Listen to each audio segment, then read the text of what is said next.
Philly Tower, good evening. American 107 type Boeing 777W International A mic check.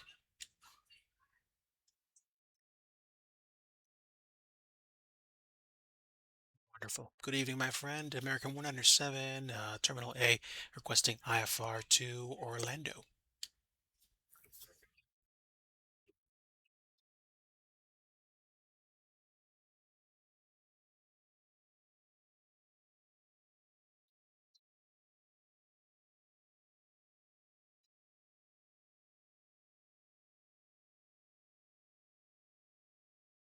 Advice. Instructions acknowledged for American 107. We have squawk 1705 and we'll call for taxi.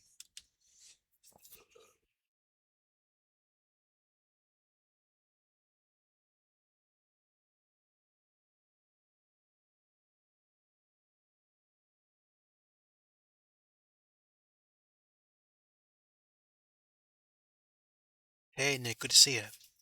Sorry if I missed your message earlier. Just getting started with the flight. Welcome aboard, friend. Got plenty of room in business class. Plenty. Okay. Altitude is 380, squawk is 1705.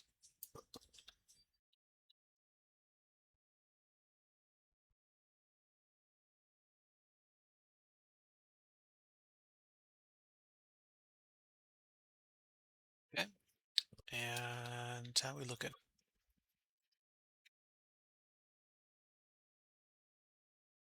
CTA, Wonderful.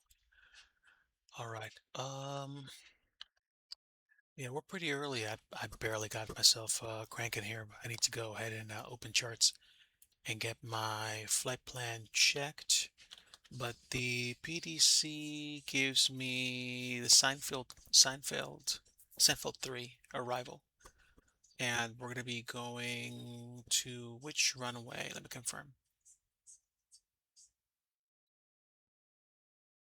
The proverbial ink is still wet on the flight plan. We're landing 35 right.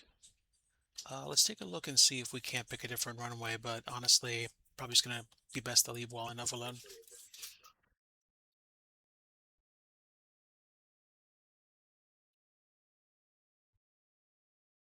You should be getting the VATSIM audio as well. Let me know if you don't.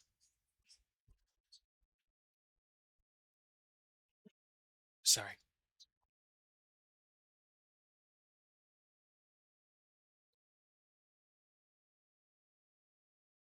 Okay, 35 right, and we're gonna go Seinfeld 3 KMCO. So probably, yeah, there we go.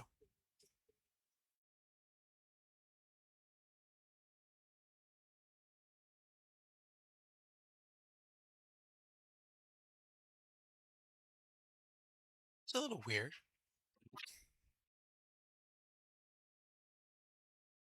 Okay, not hearing VATSIM. Let me fix that. I'm on desktop audio, so you guys should be getting it, but let me double check. That should fix it now.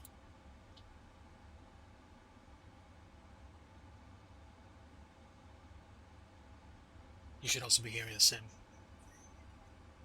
Welcome aboard Eric Flight, and good to see you again, Nick Gressler. We are prepping for an overnight flight to Orlando.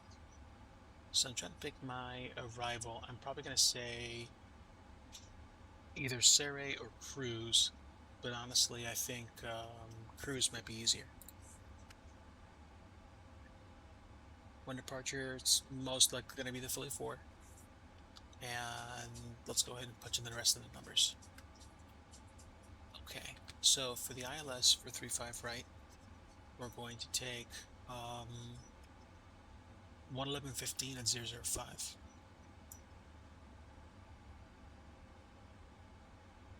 Where are we again? Probably in the middle. So hang on.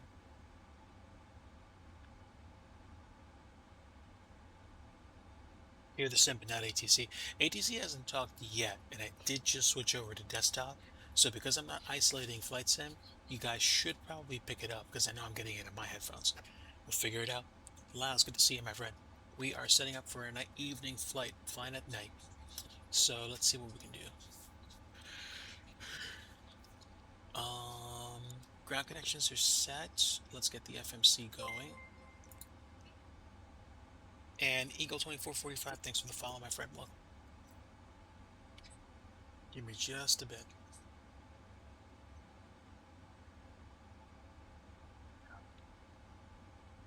The joystick thingamabobber does not want to cooperate. So I think the screen is fixed. I want to say it's fixed. So let's get ourselves set up for fuel and for payload. Shouldn't take me too much longer to get set. Fuel for today's flight, the total block fuel is going to be 53,300 pounds.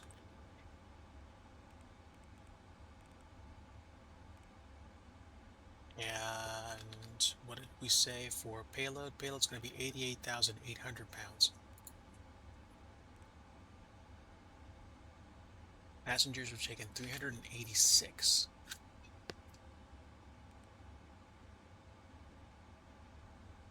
Or whatever this max is. So we've got 54. So 370. Okay. Nick, we're going to Orlando today.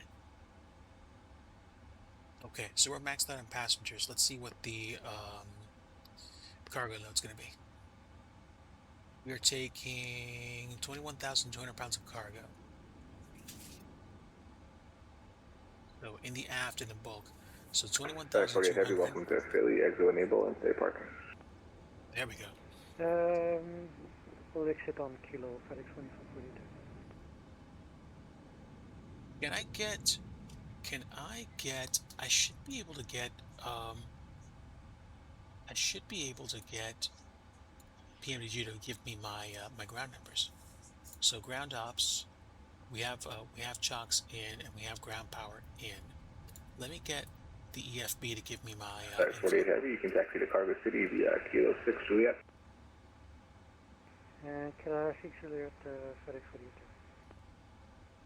And also tweak the volume for VATSIM because I know it has the ability to get really loud really quick. So took it down a few notches, we'll see.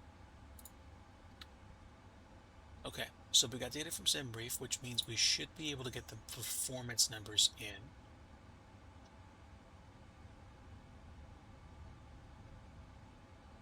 And with that, I should probably be able to get the performance tool. There we go. Takeoff, landing, dispatch, weight and balance. Okay. Load brain from SimBrief. And we're going to do quick loading. Oh, wait. No, hold on. Yeah. Precise loading. There we go. Total packs, fuel, payload. That should do it.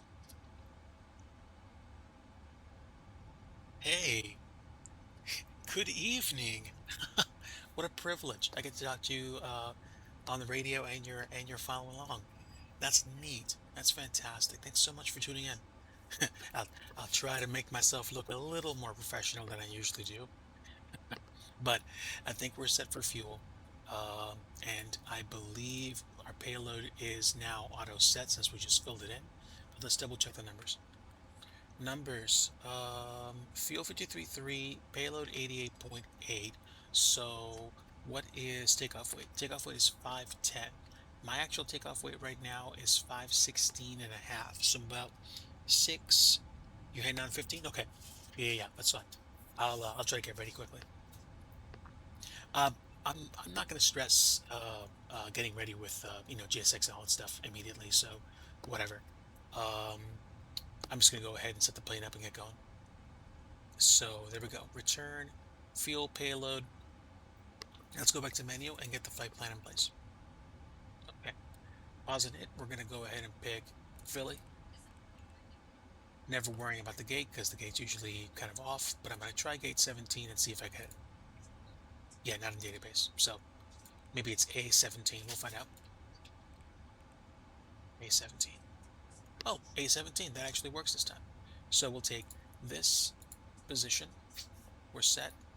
And we will request a route from SimBrief. At day 1 of recurrent. Nice. Hopefully it went well for you, my friend. Okay. So we're setting the payload and we're setting the fuel. SimBrief block fuel set. Okay. Return. Wait. Set payload, set fuel, and select the route. So we're requesting the route. We should be able to load it shortly.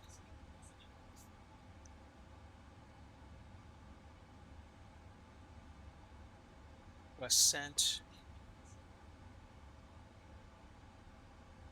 There we go. Now we can load. Wind data is ready. Descent forecast uplink's ready.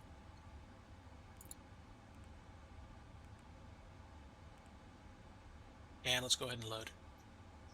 So the flight plan's loading. I suspect we can probably get everything loaded in. Pretty easy so far. Fantastic. Awesome to hear. Great job, Nick. All right. Let's activate and go straight to Perfinet. I'm probably going to accept Perfinet data that they gave me. And gross weight, I thought I saw 516 and change. So let's try 516 and change. 516 and a half. And FedEx 48 heavy, 48, 48 heavy. Thrust limiter, let's take a look at the flex temp for tonight. Flex temp is 53, bleeds on. 53 is flex temp, so 93.3% N1 is going to be what we need. I'm probably going to use max takeoff just not to mess around. I probably won't need to, but should be good. We're going to be flaps 5. Flaps 5. And CG is 4.75.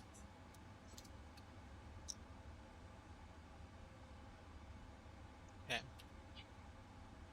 It's the 4.75.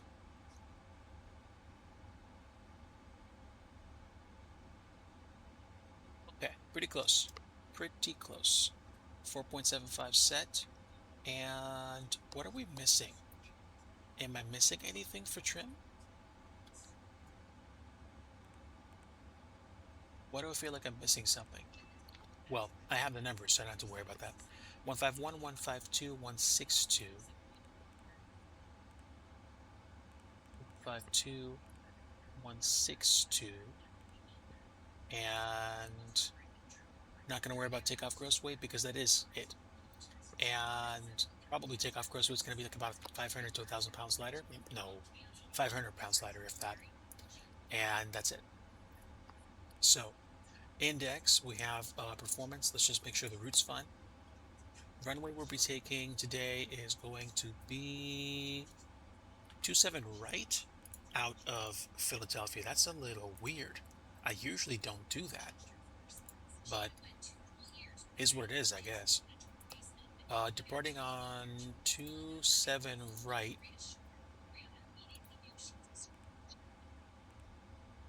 Wait, how are you telling me there's no Philly 4 for runway 27 right? That is a little weird. That's okay. We have the flight plan set. Second 197 is going to be 27 left. 27 left, American 107. Okay. So let me go ahead and change that over. 27 left. Good eye. All right. I was thinking, I'm like, I've flown out of Philly in the past. Like 27 left was like the thing. Good eye. Okay. Vectors to Woodstown. They'll probably give me a heading vector, but we'll see. Vectors to Woodstown, and then Tebi Hato, the usual suspects, down to Leopard, and then we're going to take the Seinfeld 3 arrival. So Seinfeld 3 used to go by a different name, at Leopard, and we're going to take ILS 35 right. We're going to go to cruise. for the transition. That should do us. Great. Okay, so we got performance data down. We've got flaps and speeds. Speeds corroborate. Speeds corroborate with what we had. So we're actually pretty good. I'm good with this. Let's go ahead and start getting out of here. As, right, Nick? I was just like, wait a minute, what's going on? Usually they use 27 left for departure. Okay, so let's double check the fuel once again. 53.3. Got it. All right, ADRU is on. Electrical battery. We can probably start the APU gen once I get everything set. Electrical power is on. Emergency lights are armed. Window heat's on. Electrics and hydraulics are set to go. Passenger sides now going to on. Same thing with no smoking. And overheads, let's see, let's start getting ready. Um, Beacon, nav, and logo are all going to be on. And been a while since I've flown this bird, so expect me to be quite rusty, but we're going to go ahead and do our best. We are auto for pressurization. And we are going to be climbing up to 380. Now, what am I missing? What am I missing? Knucklehead, check the departure. Okay, max climb and departure is assigned by ATC. Let me double check the PDC that I've been assigned. And altitude 380 squawk. Okay, so maintain 5,000 feet. There we go. 5,000 set. 5,000 set. I think. Thank you. That was weird. Okay. 27 left. It's going to be 267 for the magnetic deviation. 267 confirmed. Okay, and the V2 speed is going to be 162. We actually weren't that far off.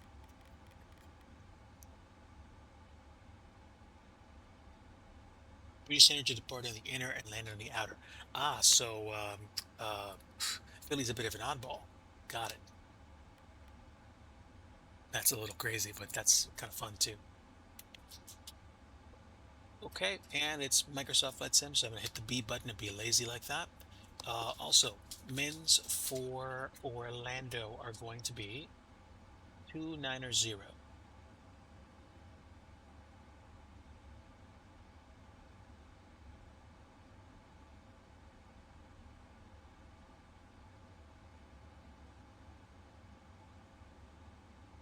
Almost.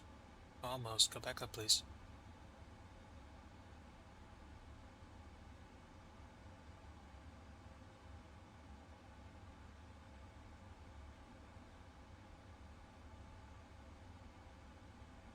And to make it even more complicated, when Philly's landing east, 909 right, and departing 9 left. Oh, oh my word. Yeah. Okay, so Barrow is set, Barrow mins are set. We'll get weather and traffic set.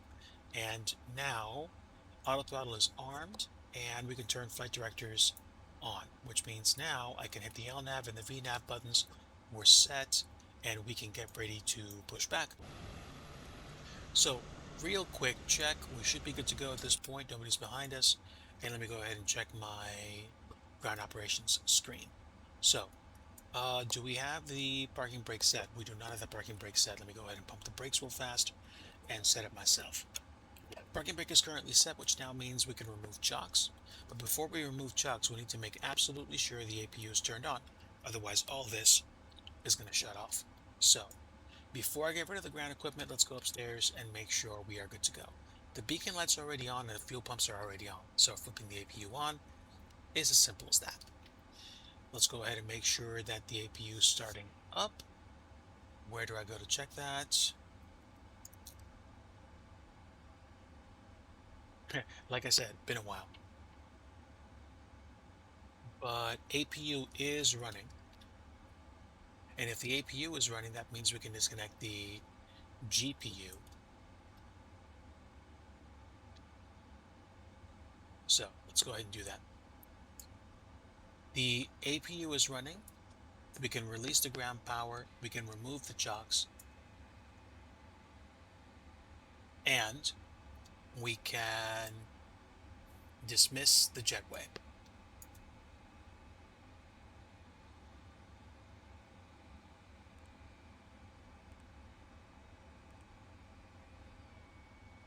Actually, the jetway is going to go away on its own. So, good enough. Or it will be good enough shortly. We've removed the ground chocks, yes? Yes, we have. That's it. That's all we need. Let's see. No, jetway's fine. And door management. Close all doors.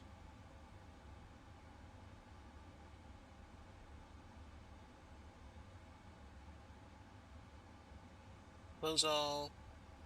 And arm all. Okay. Doors closed. Slides armed. And that's it. Now we can go back to the EFB page and get ready to get out of town. Hey, Wisconsin, good to see you, my friend. Welcome. We're just about to get out of town.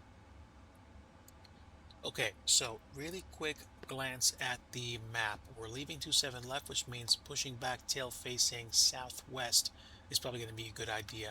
Maybe even on to Juliet, but at least onto the tarmac. We have no one here, just us and a few, maybe a plane or two. So let's go ahead and make sure we get ready to go here. And we'll get ready for pushback and departure.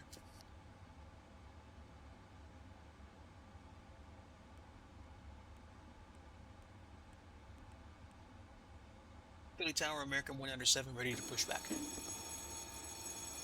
American 107 Heavy, please report your discretion off We are taxi. ready for pushback. Pushback at discretion, we'll call for taxi, American 107 Heavy.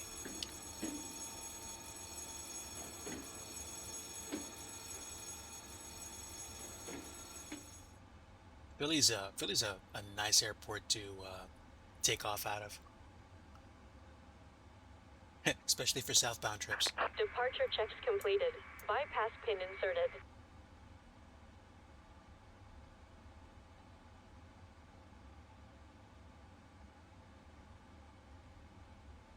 Checking upstairs.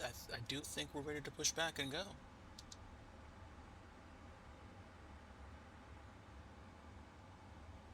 Locking gear.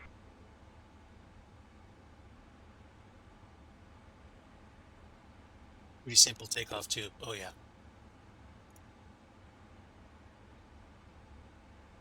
Such is the deal.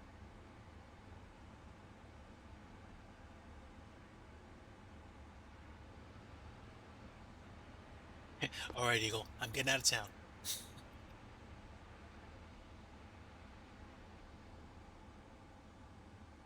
Okay, nose right, tail left. Release parking brakes. Okay, let's double check those parking brakes, get them out of the way.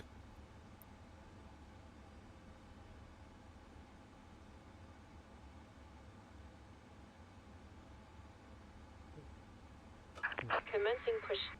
All engines clear. Start at will. Okay.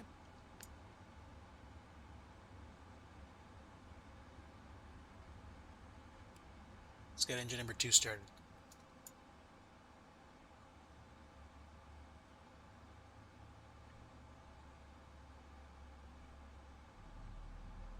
Oh, yes, of course. Departure heading 230. That's because you have to turn immediately to go to Woodstown.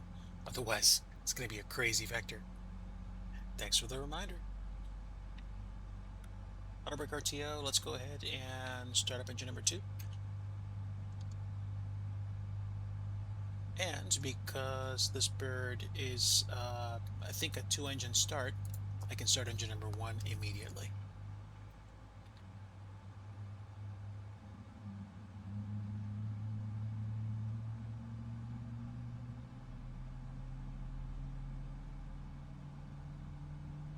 Depends on where you fly, because I'm assuming if you're going to fly further out west, Set parking brakes. they're probably going to get you to go somewhere that isn't, whatchamacallit, Woodstown, like Modena or something.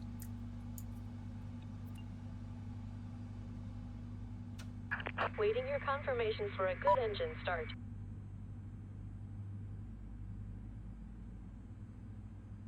How we doing? How we doing? Give me a good EGT, please. There we are.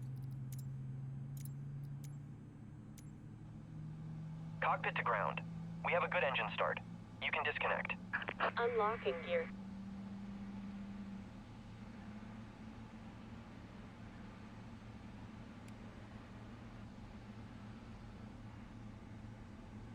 Dome lights on? Hey, yeah, they are.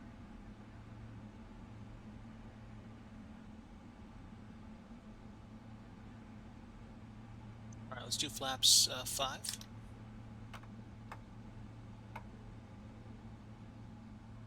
Flaps 5 set.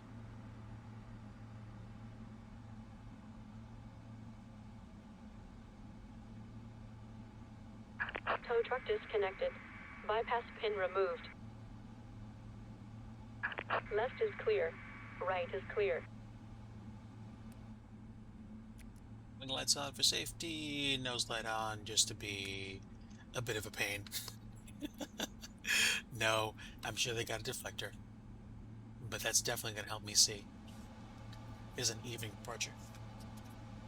Okay, gear pin shown. Thank you so much. Have a good one.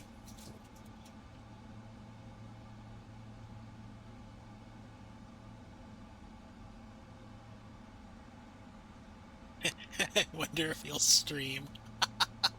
Grafton, my friend, good to see you. Okay, can I get, do I have the screens that show me stuff? Where are they? They're over here. All right, give me ELEC. I think we're running the APU right now. Yeah, so the engines are running, so I don't need the APU no more. Okay, and the APU should be coming down. And give me flight controls, please. Flight controls, there we are. All right, full left, full right, full forward, full back. Give me good full rudder deflection, both sides. Okay, and trip the spoilers while we're at it, I think. Okay. All right, spoilers work. Flight control surfaces work. We are G-O-D, good to go. But G-O-D is G-O-O-D. God is good all the time. All right, so park it at fuel and leave it alone. There we go. All right, we are at Alpha West, holding point 4. Tower American 107 Heavy is Alpha West, holding point 4, ready to taxi. American 107 Heavy, Philly Tower, squawk 1705.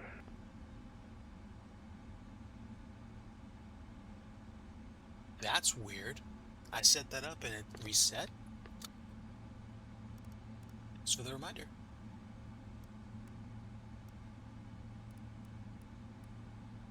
Squawking 1705, American 107 Heavy.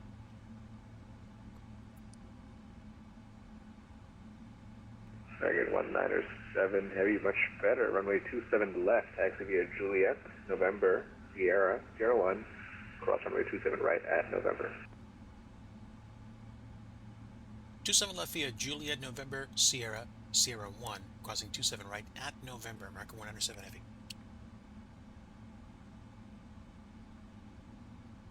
Okay, so double check. Juliet, November. November's going to be off of Bravo. That should be very familiar to me since I've departed from Bravo many times. So down to Juliet, right turn, left on Juliet, right on November, left on Sierra, right on Sierra 1. And there we go.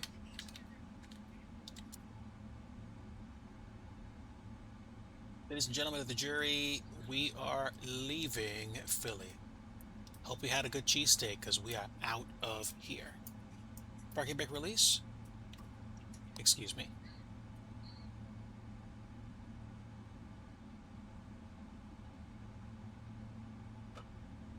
Parking brake release, and we are gone.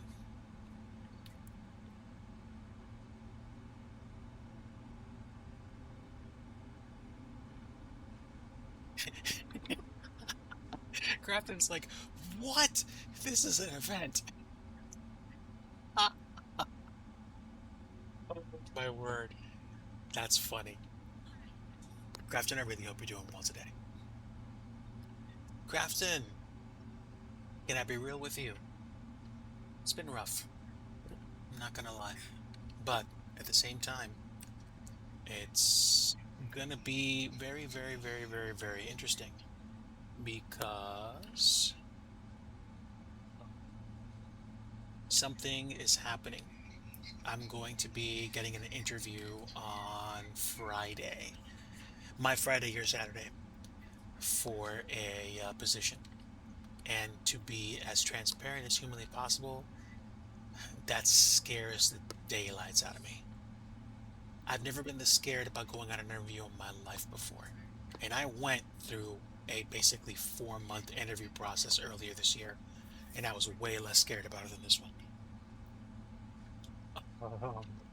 Like, it's a fully remote role. I'm not going to go into too many details, of course, real life. But at the same time, it is basically could be, could actually be the thing we're looking for. Thank you, my friend. Really appreciate that. Not gonna lie, if I were to procure this position, shall we say, that could be a potentially sincere benefit to my family. I also, you know, wonder about stuff because I've been at my job for, a redacted number of years. And when you get used to being somewhere for so long, it really just kind of makes you feel weird about going anywhere else. And this is the site that I'm more accustomed to because this is usually where I board planes when I'm flying down to, say, Disney. I depart out of Bravo. Okay. We are gonna go across the runway, so strobe light on. And oh, right, there's a checklist page that I can look up, but honestly, I'll take care of that once I'm up in the air. Go ahead and turn the turn-offs on. Really quick check. Nobody's coming. Okay, so I believe November is straight ahead, and then we're going to go all the way down to November to Sierra. Oh, Philly in the sim for freighters, it's pretty easy. There's a cargo ramp on the north side of the east-west runways, and there's a UPS ramp on the south side. I think the north ramp is FedEx and the south side is UPS. I think. Um, Philly's big, but it's also compact at the same time. Philly is no Chicago, and Atlanta would probably dwarf Philly, no question. Yeah, yeah. And there are two versions of Philly that you can buy, should you have the money to do so. I purchased the MK Studios PHL, and it looks very nice, very nice. Also, highly performant. I didn't have any experience with the I think Dominic Design PHL, so I do not know what the experience is going to be like. But I can tell you the MK Studio version meets my needs. Faux show.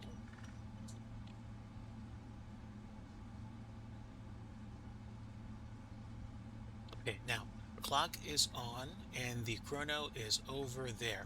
I'm not going to trip the chrono because it's going to kind of like auto start the time acceleration, and time acceleration is a no-no on VATSIM unless you get cleared to do it. So the second right turn is where I'm going to be going. MK all the way? Nice. I mean, I've flown out of Philly IRL, so I feel like MK does a really good job of getting the details down. Now, I seriously haven't seen the other version yet, but given that I'm satisfied with this version, I don't see a need to. Okay, so flaps are set to 5. American Trim is set. 197 Heavy on departure, turn left heading 230, runway 27 left, clear for takeoff. On departure left 230, 27 left, clear for takeoff. American 197 Heavy. Is the transmit button actually triggering the brakes or what? Oh, well, I mean, I didn't have the brakes on, but I was idle. So I'm not going to set heading 267. I'm going to set it 230 and probably turn left to it immediately.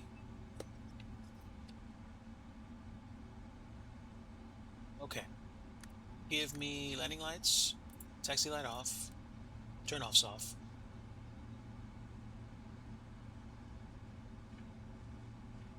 All right, bing bong.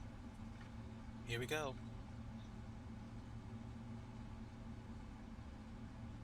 It's going to ding me for not having a checklist done. I'll clean that up once I'm in flight.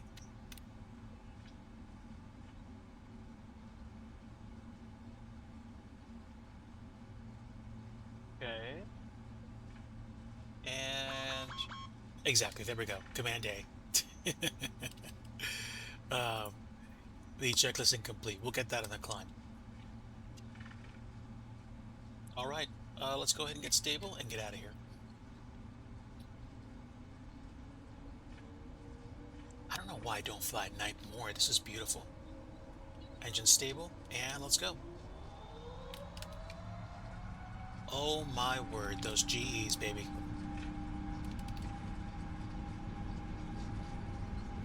You're not seen. And 100.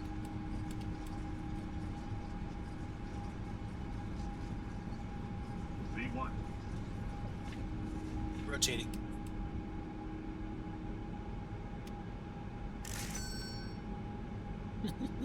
Positive rate, gear up. Flaps 1. And an immediate turn to 230.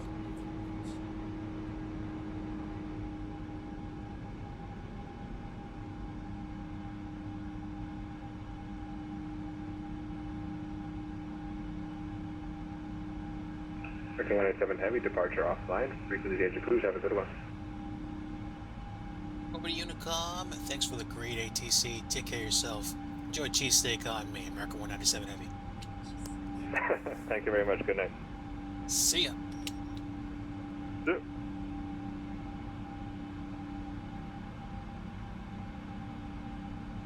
Central Aircraft Lee Tower now closed. One receipt to 118.5.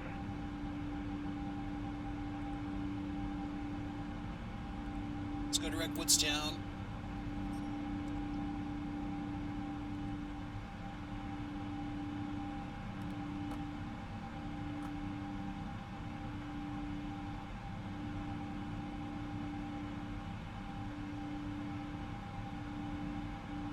Night flying is amazing sometimes. 777 is just a beast. Alright, going clean.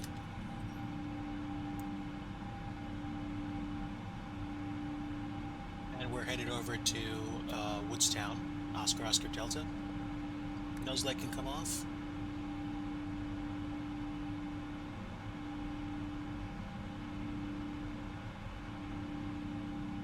How we doing?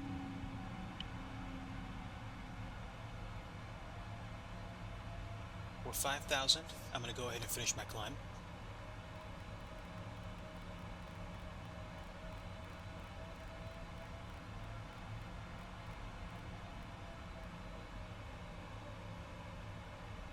Give me 122.8.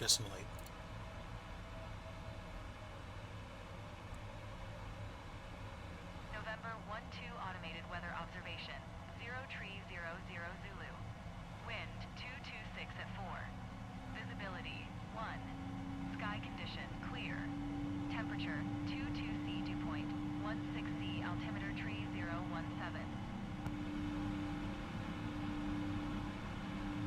November 12 automated weather Okay. And for some weird reason, 122.8 around here gives me automated weather observation. So I'm going to keep it shut off for now, considering I'm literally the only plane around me for like 50 nautical miles. Once we clear like probably 15,000 feet, I'll probably turn it back on unless it's still within range.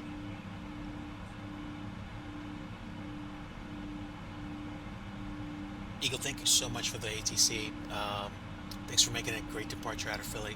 I like flying into and out of Philly, mostly out of Philly, on my way down to like Florida. So thanks again. Really appreciate having you aboard. It was a pleasure.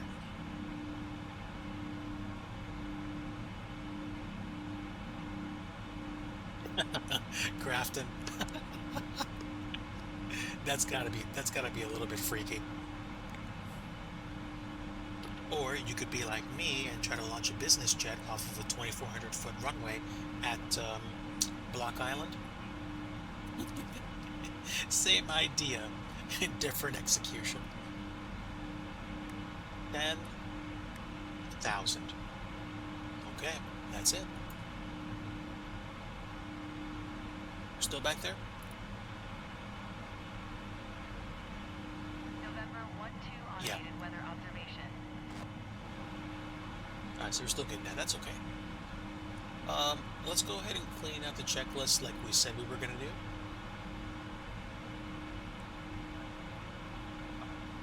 Checklist displayed.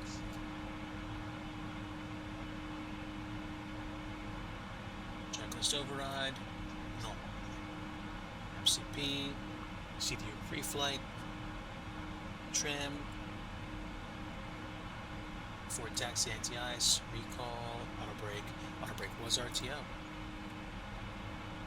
Laps 5 are set. And there we go. Checklist is complete. Beautiful.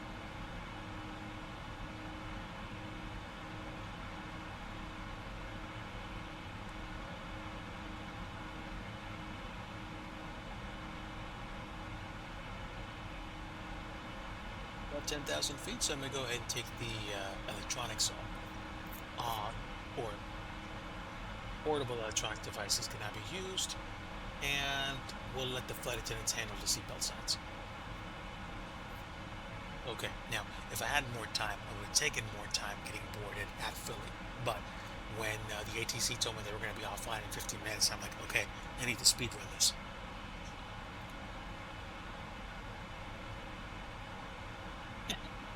340 tons. Doesn't like to climb. Wonder why. Oh my word. So what? You fly a spruce goose? uh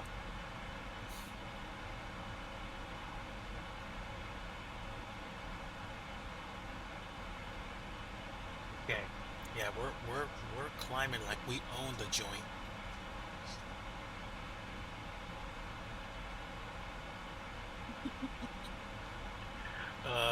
Good times. Good times.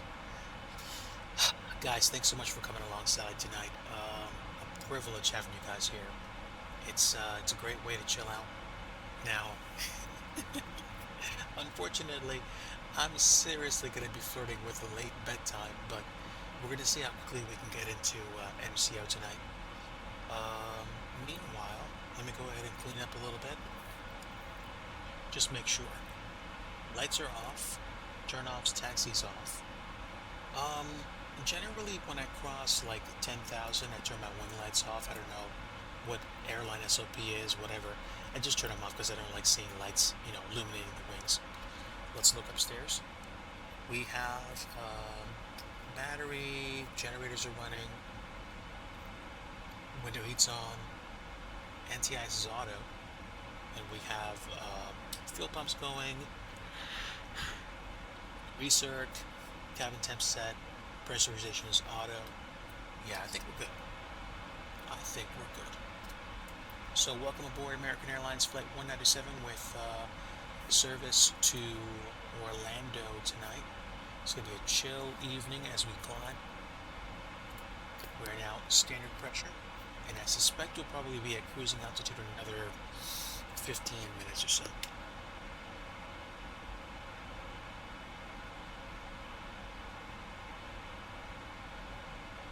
Well, okay. I'll give you my take on tri-holers, like 3-engine planes. I still have a soft spot in my heart for the MD-11. Now, I don't really have a place for it in my repertoire because the most classic planes that I'll go back to are the 747-400 and the 757-200. I'm still waiting for the Bluebird 757 to come out, and I can fly the 757 whenever I want to in X-Plane 12. So 757 is enough turn of the century for me to enjoy it. So that's about as vintage as I'm going to get, unless, of course, we're talking about a 737. In that case, I would be game for flying the 300 or the 400, because I think I had to fly the 400 in FS98 anyway. And I've also flown the 717, which is like the almost totally digital version of the MD-95. Well, what do we have here? We have a late night flight sim pilot who is flirting with a late bedtime, flying the 777 on his way to Orlando. And whether or not you were lurking, I gotta tell you, when the GE90s flared up on the runway rollout, on the takeoff roll, there are no words, my friend. Nathan, welcome aboard. Good to see you.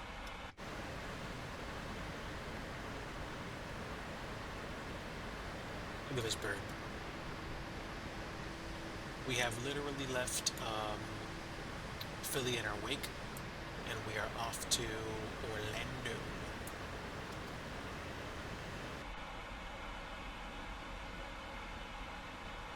The Avro RJ.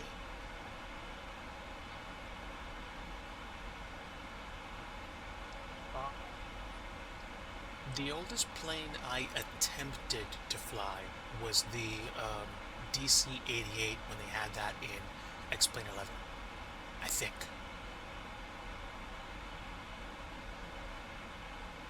And if you want to spend somewhere between 88 to $100, you can try flying the Leonardo Mad Dog in FS 2020. I think it's out for 2024. But yeah, I definitely got enough challenge to get what I'm trying to say, the heavies that I know well in hand. We are on VATSIM, but I think the kids have been tucked into bed, with the exception of the boys and girls at Miami Center. I might talk to ATC before long, before I get down there. We'll also see if any centers light up on my way down the coast.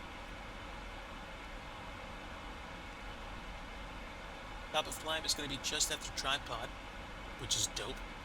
I think we are on our way into or over Delaware right now, and then into Maryland and eventually Virginia. Good and productive day, but long day. Tomorrow we're hitting 41C humidex, so I'm going to stay inside with air conditioning. Good gravy. Man, I'm so grateful to the Lord that I got the HVAC replaced last month. I think the first 100+ degree day would have basically destroyed the old unit. I think it really would have. If you guys want to track me, just look up American 197. I believe Semaware should do flight tracking. But yeah, AAL 197, and we are on our way. Cue the Lionel Richie music. Yeah, man, there's something about planes. I'm talking about weather, so geographic regions. PLAINS. There's something about planes, whether they're in the north or in the Midwest or even in the South, you get a good heat down on an area with no major topographic relief, and sheesh, you could be up in Canada, you could be out in the Midwest, and you're still gonna get some good, strong, and potentially humid weather, which is kind of crazy. And just like that, we're going to be hitting flight level 340 very soon, and 380 not long thereafter.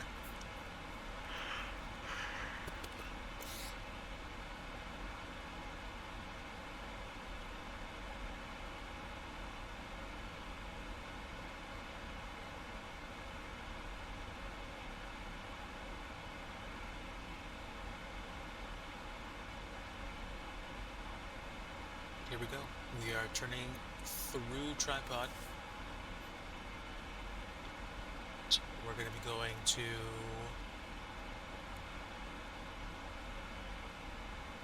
is that Caterpillar? Right there.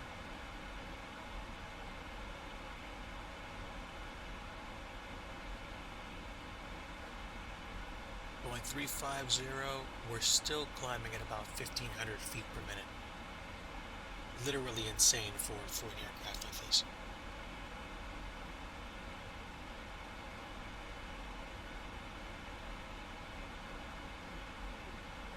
.43 in a putt-putt plane?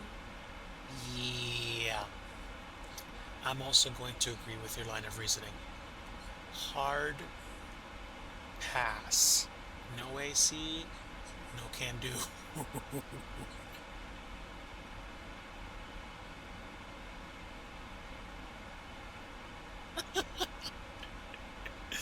Yeah, yeah. Go figure. Just because it's up north doesn't mean it's always cold.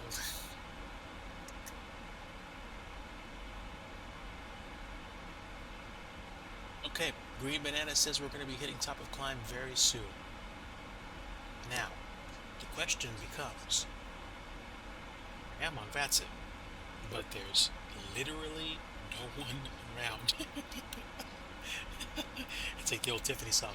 I think we're alone now. Yes, yes.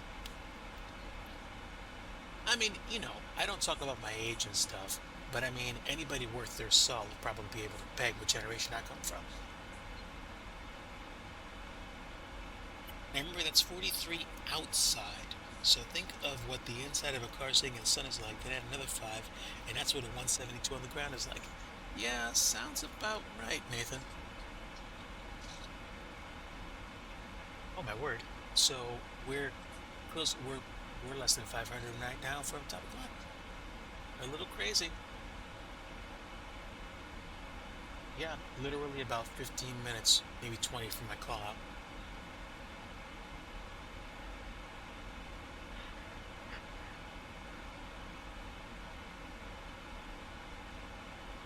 Oh man, that's amazing.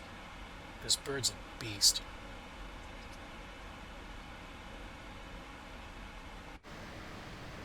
Let's get an interior view.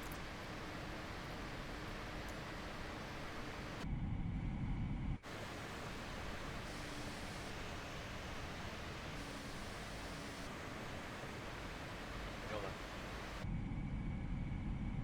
on. A bit bumpy.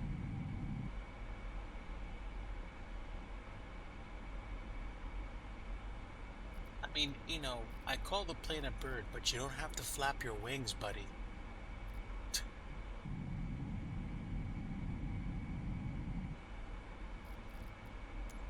That's a little bit nuts.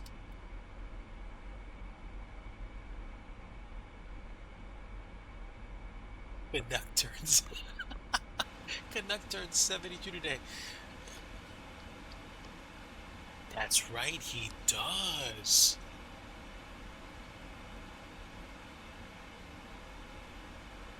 Oh, oh, wait, Crafton. Are you serious? You're telling me that bird is the word? Mind blown. Mind absolutely destroyed. Chat, bird is the word.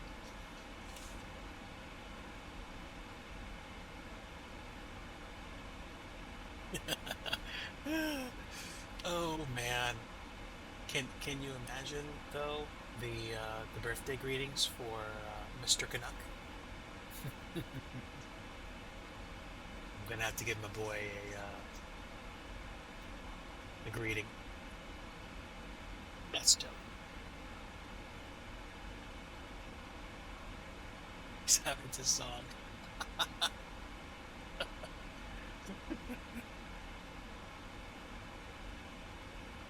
Reminds me of Elf. I'm singing. I'm standing in a store and I'm singing.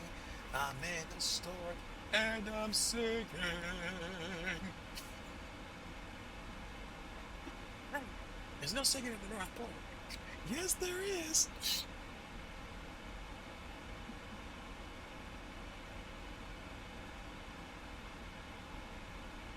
Wow. So, how are you, chat? One fantastic experience with ATC at Philly, one rocket climb to 380, and a cruise later, and we're sitting pretty above the clouds, flying down to Orlando at night. Fly over Wine and Beyond. Happy birthday, Canuck.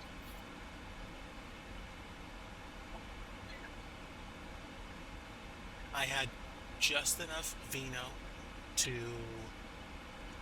dispatch the remainders of my kosher Concord wine. And Baruch Hashem to any of my friends out there that are Jewish, and Shalom. We are sitting pretty, 380, cruising down to Orlando. We have left the Delmarva Peninsula, and we're going to be flying over.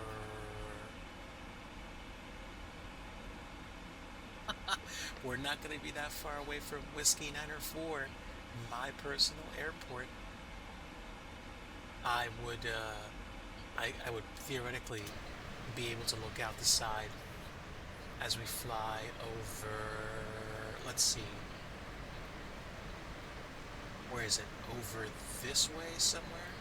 It's either here or the next slab over. It's not this, it's too big.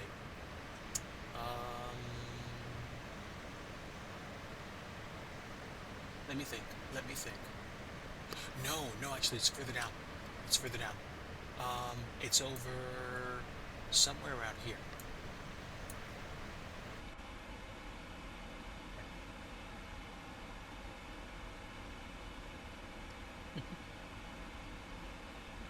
Well, to be completely honest with you, Crafton, it didn't come to mind for me to do a flight this evening, but I just felt like streaming, so grab the plane.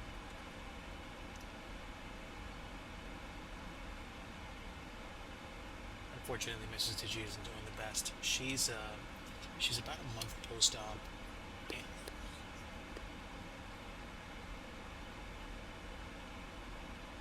Thank you for the correction. 3 weeks post-op, not a month. Oh, two. Yes, Digi's brain is leaking. But yeah, I mean, like, I wasn't even the one that had a procedure done, so I can't imagine. I have been doing my best to care for it, Mrs. Digi. Thank you, Mrs. Digi. My friend from Australia sends best wishes.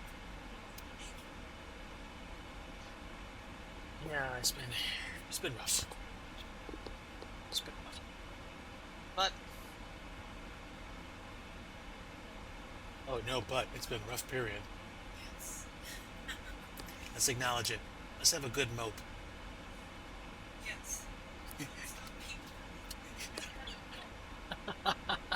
Chat, are you getting this? Wisdom for Mrs. Digi. If her friend is moping, which remember.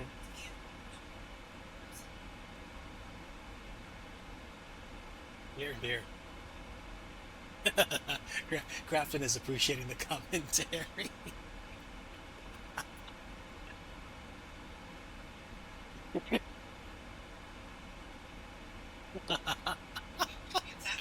uh, wait. Uh,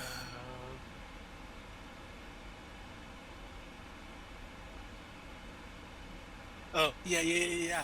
The part in Home Alone, the part in Home Alone where they're running late for the trip. And it's like, like, be positive, Frank. You be positive. I'll be realistic.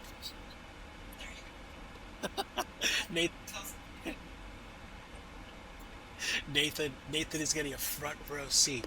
Nathan, this is bonus content. Mrs. Digi live on stream.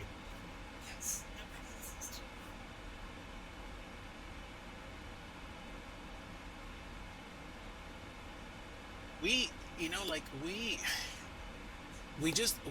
cling to each other, and like the I know the trope is like, oh, like, when are you gonna ditch the missus and like go hang out with the boys? It ain't like that. It ain't like that. And it's not because like Mrs. Digi like lets me be. I'm just saying, like, we're each other's friend. And all of our friends have either moved out of state, live out of state, or don't exist anymore. Um, little see, Nathan says, "Wait, what do you mean? I thought we had that boys thing planned this weekend." Oh, well, tell you what, tell you what. While we're on the topic, I might have a little bit more fun. Oh yeah, chat. We're being real here, right? Mrs. Digi is the one that literally orders me to go play, to go sim, to go relax. Because that so basically, you know, 10 forward at our place is chilling out, desk, PC, TV, bedroom. Like, we live one room at a time. And basically, we're like basically bedroom mode most of the time.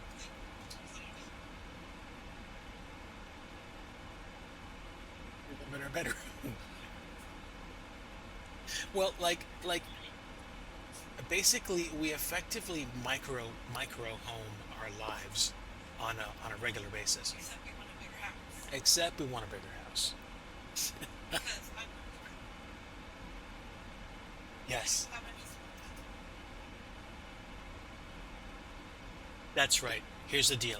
We have a living room, we have a kitchen.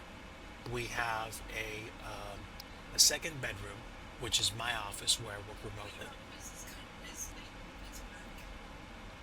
And yeah.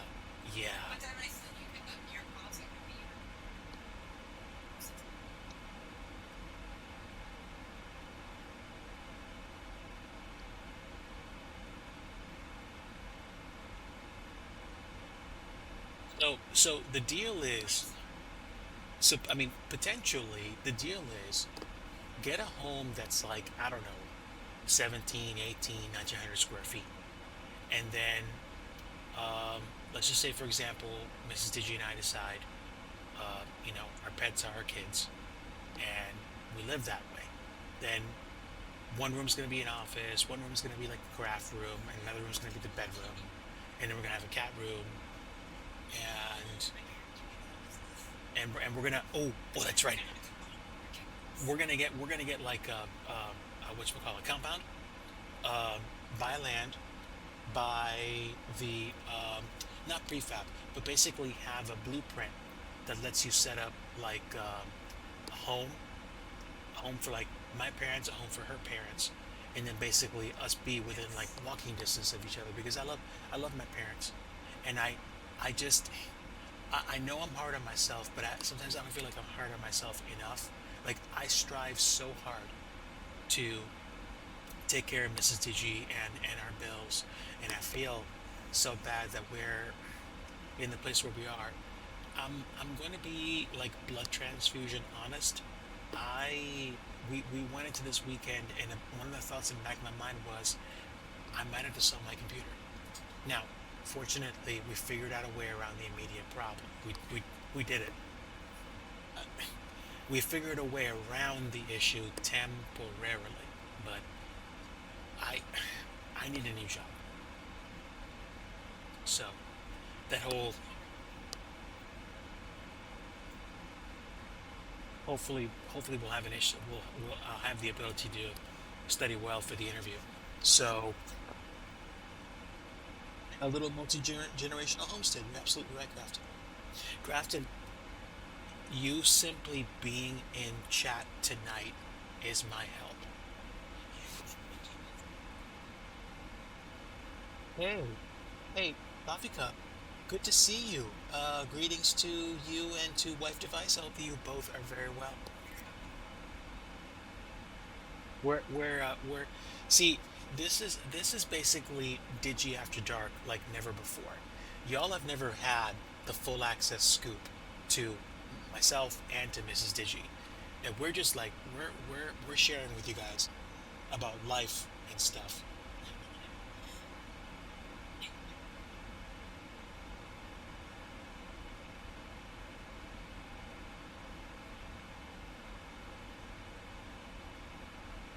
What, like sleep mode, but you're awake? Oh, that's right. Well, Coffee Cup, I'm so glad you came over. Thanks for hanging out tonight, friend.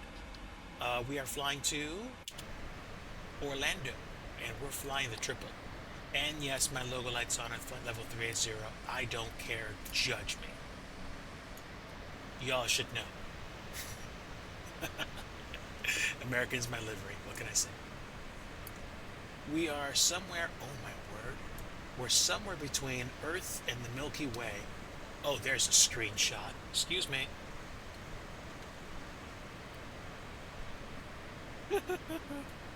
That's crazy.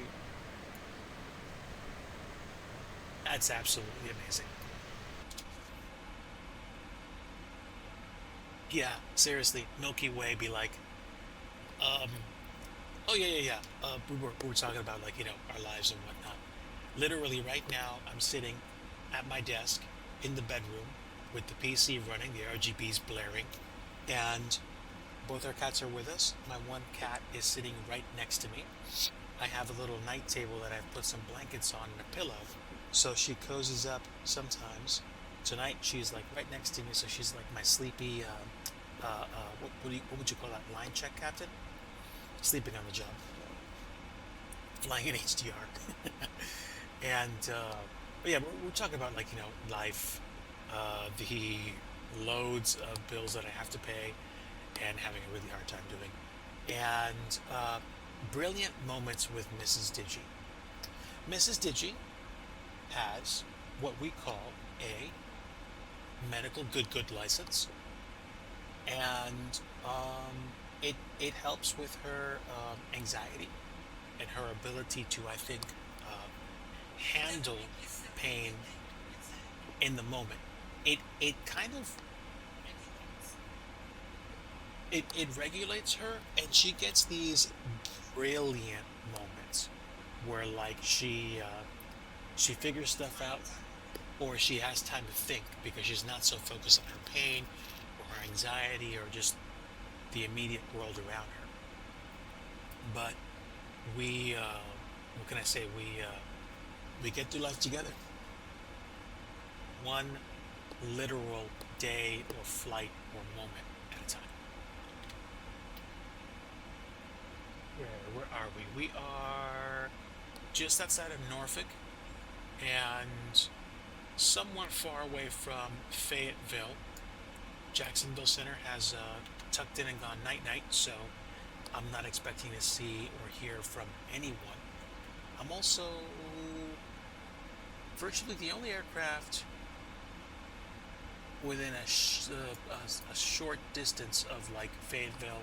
There's a few aircraft that are going to go feet dry that were coming in from Miami and Nassau, and they're going to, of all places, Kennedy and Northeast Philadelphia. Trenton seems to still be online, but I'm assuming they won't be for much longer. But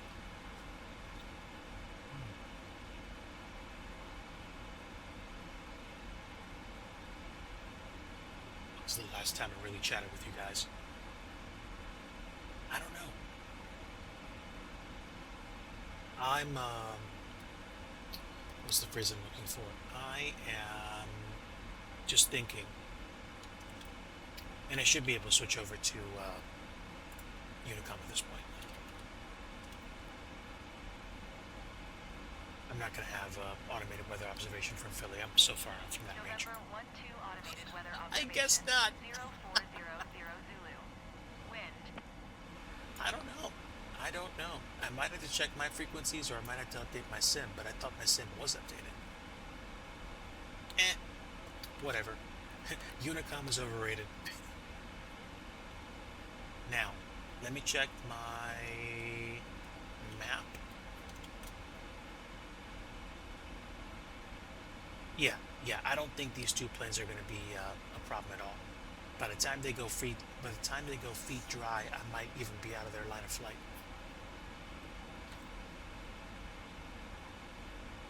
But yeah, I mean, I used to almost regularly avoid flying at night, and then I think I experimented with it deep in the heart of Rona, and then I went back to flying mostly during the daytime so you guys could see stuff. But FS 2024 has this thing about nighttime lighting, and it's just beautiful. It is beautiful.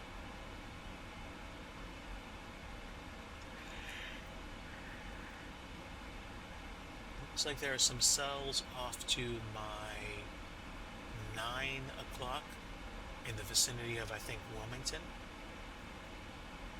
But it is what it is.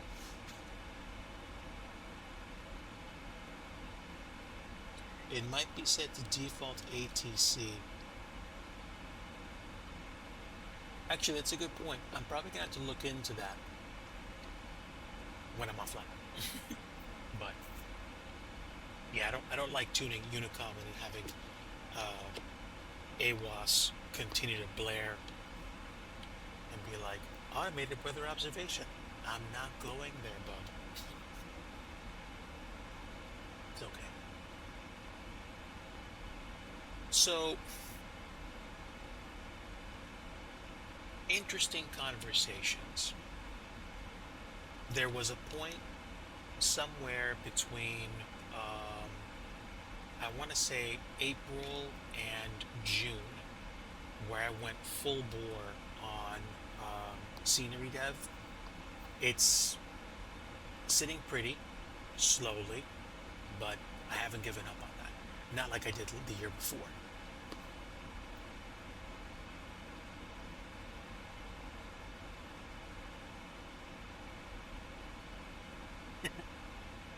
I like continuing to talk about the difference in weather and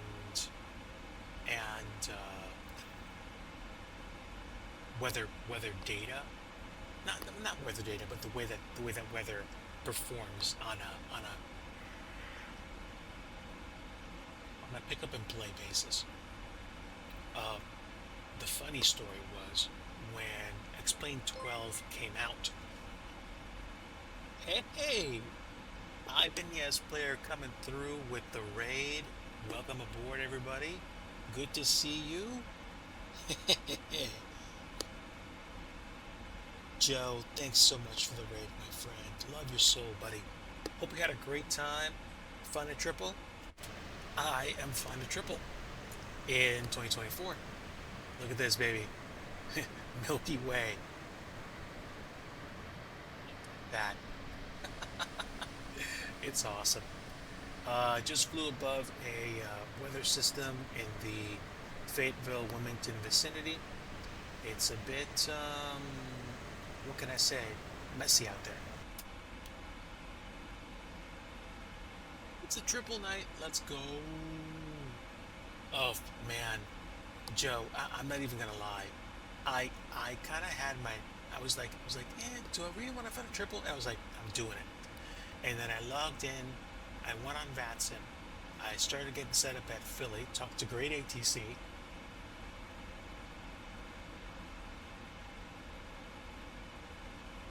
And I lined up runway 27 left. And dude, when the engines were stable and I gave it the beans, those GEs, baby. Those GE90s just singing my song. 20 some odd bucks by the time we got married. Yikes. All right. All right, Agnes. Thanks so much for tuning in. If you gotta go, if you gotta lurk, you do you, man.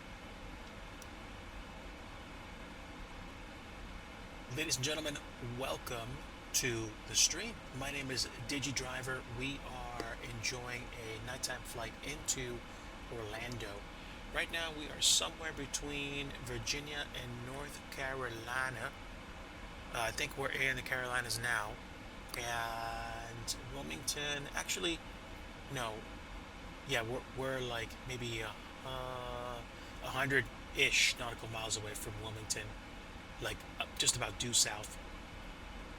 And if it can be believed, the waypoint we're on our way to is Peanut Butter Cup.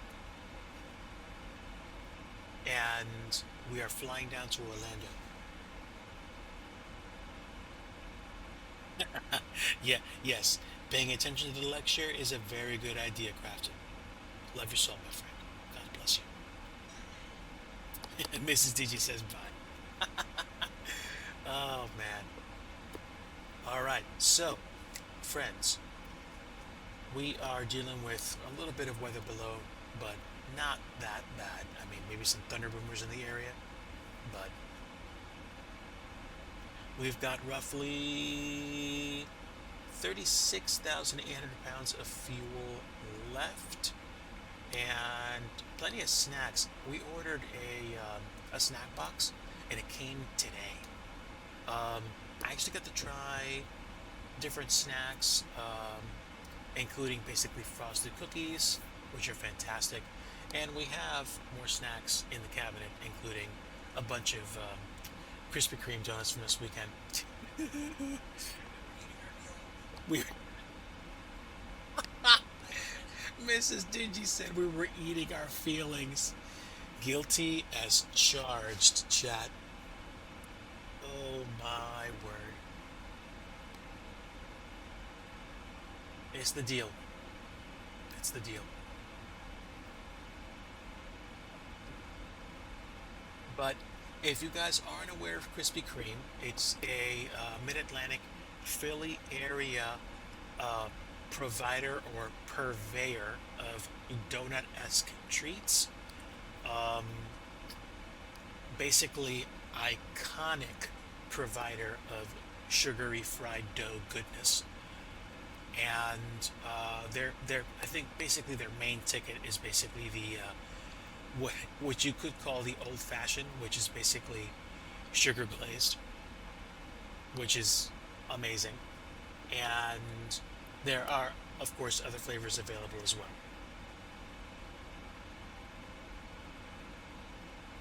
Last weekend, we did a day out. Mrs. Digi said, listen, we need to get out of the house, we need to do something. And I wasn't on board until I got in the car and we pulled out of the driveway and we started driving around. And I gotta tell you, getting out of the house, that moment was definitely worth it. I literally told her, I said, I needed this. I don't know if you guys are struggling right now, but I can tell you there's a reason why I'm flying right now. It's because I need to chill. But even when things are absolutely crummy, my God is still on the throne. And I am, as you might know or have heard from others, I am a born-again Christian. I'm a follower of Jesus Christ. I'm not perfect. I'm forgiven. And all of us are in need of a Savior because all of us have done this thing called sinning, which separates us from holy God. But Jesus came to not only die on the cross for our sins and save us from hell, but to give us newness of life and a relationship and a way forward that transcends difficulty. I'm not saying my life is perfect. My life is kind of crummy right now. But in the midst of my most difficult moments, I have a God that just doesn't let go of me. And by the way, I'm being upfront. I like telling people about who my Savior is, and I wish that everybody was a Christian, same as me. But if you're not, I don't want you to feel like, I'm gonna start bagging on you. No, no, no, no, no, no, no. I want you to chill. Thank you for stopping in tonight. I appreciate you taking time out of your night to hang out here and hang with us. While I want everybody I know to be a follower of Christ, I appreciate having you here right now, and I pray you are blessed and given a chance to be at peace in Jesus' name. Now, we got some weather below us and a little bit of weather up here. I don't know if we're going to have an issue, but we'll see whether or not we run into a precip problem. Where are we right now? We are almost overhead Clinton-Sampson County. Clinton-Sampson County automated weather observations, winds calm. But let me see what Fayetteville has for weather. Now, Fayetteville is wind 020 visibility 8 statute. They do have rain, so there is rain in the vicinity. Whether or not that means that I'm going to have a problem right now depends on whether or not I'm flying into rain. And that will be the case shortly. So we do have NEI set to auto, and depending on what's going on up here, there might be some bumpy bumps. There might be. So, sit tight, we'll punch through this cloud layer, and then we'll get on to the other side. Right now, we are probably approaching the South Carolina border, so I would estimate probably another hour 10 to get to Orlando. And my word, somebody took off from, I think, Dusseldorf, and they're flying to Miami. An A340 at roughly 38,000 feet. Call sign Echo Whiskey Golf 1182. That's a hike. It is a hike for sure. And mostly ocean.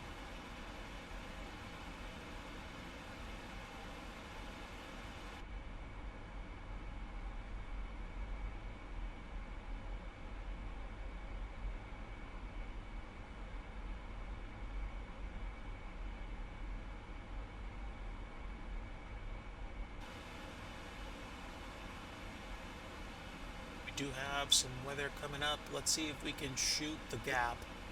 We might be able to.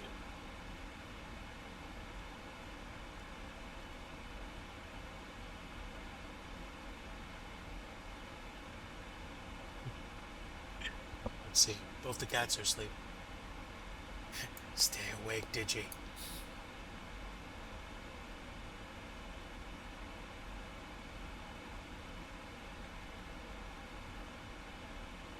Flight simming is fun. I do like to do other things as well. I am trying these days to do scenery development, although that's slowed down given some increased priorities from tasks and stuff that I have to do at work. I am trying to get back into scenery dev, but I also, when I'm not flight simming, I occasionally do truck sim. I like American truck sim and Euro Truck Sim because I like to drive in Japan. There's this thing in Euro Truck Sim called the Project Japan mod, where you are able to drive in certain locations in Japan. You can drive around Tokyo, Yokohama. You can literally drive through the Daikoku Futo parking lot. You can go to you can go to ooh, Osaka. You can go to Kobe. You can go to um, Hiroshima. You can go to I think you can go almost to Fukuoka, which is like way, way, way out west. And I think I just saw a flash of lightning, which is kind of trippy. Which means the cloud tops are probably going to go up to 4.3 or 4.5, which means I'm flying through some clouds right now. It's a little bit crazy.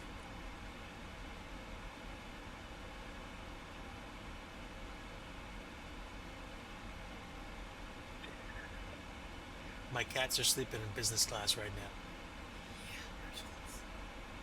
Oh, excuse me. The cats are in first class. Oh, oh, and there goes my one cat. Probably wants to sit up there. Go on, jump up.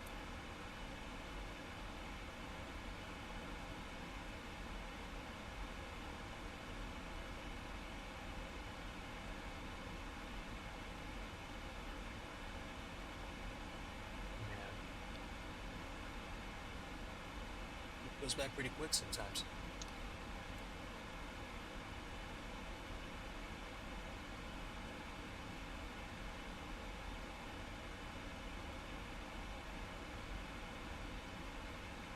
Sorry for any extra feedback. I was using a different headset and it just the the headset basically came apart. So I basically got rid of it. So I'm using one that I had saved up for a while. That is actually, even though it's older, it's less borked because I used it so much. The other,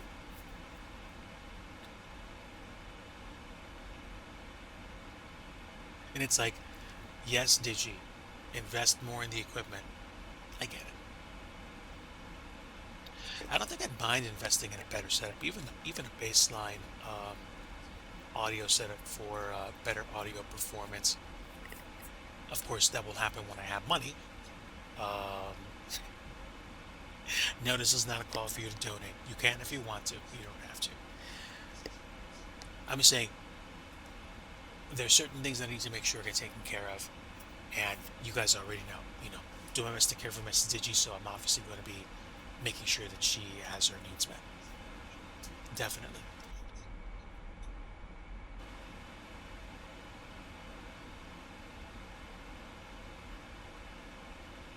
But if I was going to do it, I would probably seriously consider a desktop mic and like mount, and then probably like a separate headset, like just a headset, and that would probably take care of some of the, I don't know, audio adjustments, I'm going to say. Let's see. How much longer do I think I have?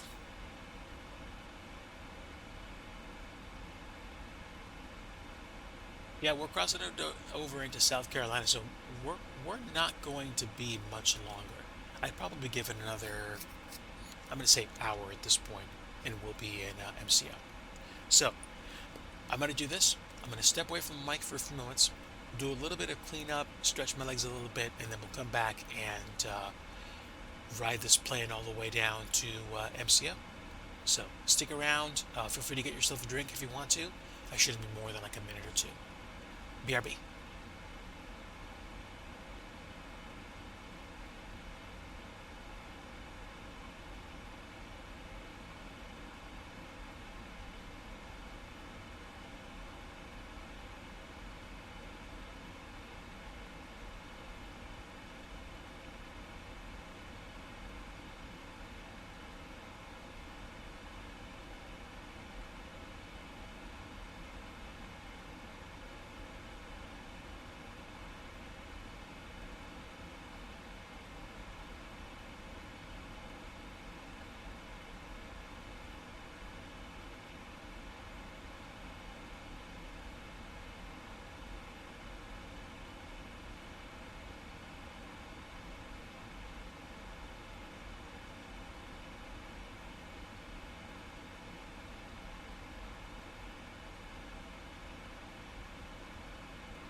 Alright folks, thanks for your patience and welcome back. Craft lecture is over and I'm back in the A300 rabbit hole.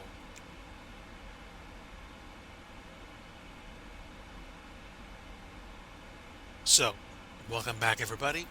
Let's see where we are right now. I took a break for a few minutes.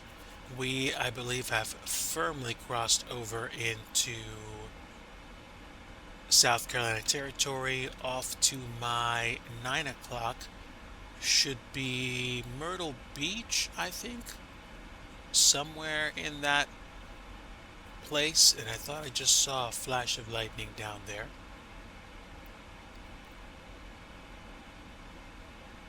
Do have some storm systems that we're going through. 'Tis the season for convectives. And I also had some watermelon, which is now making a home in my teeth because I have some random pieces that I'm going to have to grab floss for.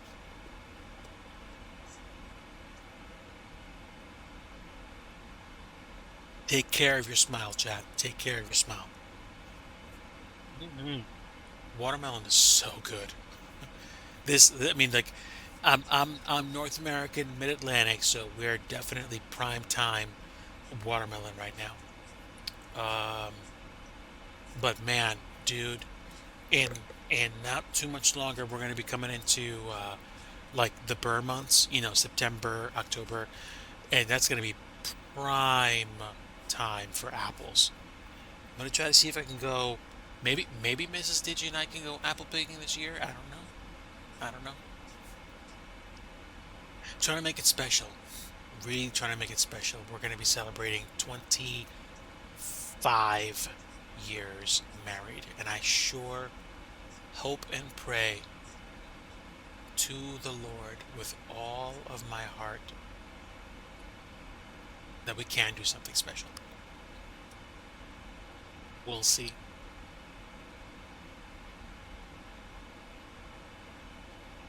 Yeah, man. It was a different world when we tied the knot. Just the pace of life just seems so different. Crafton said, "I'm younger than your marriage." Yes, sounds like you are. Yeah.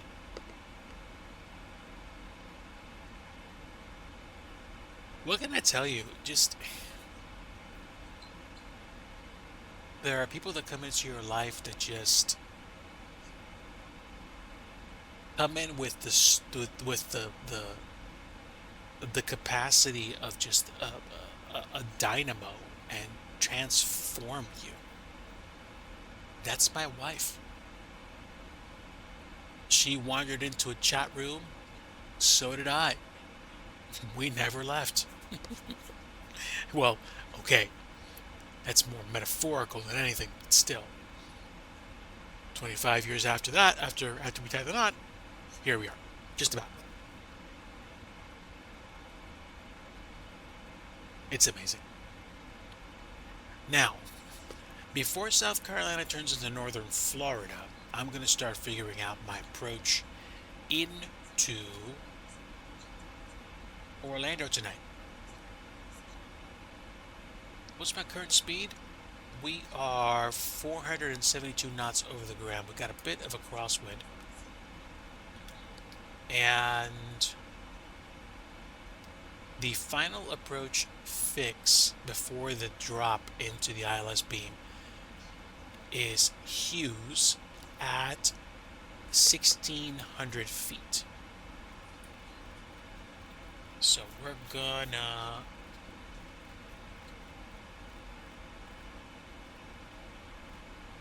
leave it at 1,600, and we're gonna check our approach ref. Approach ref, we can do probably 146 with flaps 30. But, I mean, also, the runway is basically long. 35 right is 9,001 feet. So we could probably get away with doing a flaps 25 landing. But I also don't want to spend too much time on the runway. I'm not I'm not going to exit at Foxtrot. You're not supposed to. But I could try exiting at November 3 and then going back down to Foxtrot for our taxi, our ceremonial taxi over to Airside 3. If we go long, then we can pull off runway 35 right at November 3 or Juliet. And we'll take the bridge by the JetBlue maintenance and then take Lima to Kilo, Kilo to Golf, Golf to Juliet, Juliet to Charlie, and Charlie to Bravo 6, which isn't that bad. So let's go ahead and pick flaps 30, and that'll be my assigned flap configuration. Flaps 30 is good.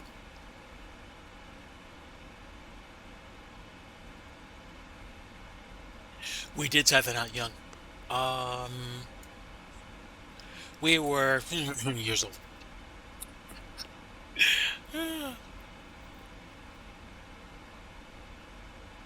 Give you perspective.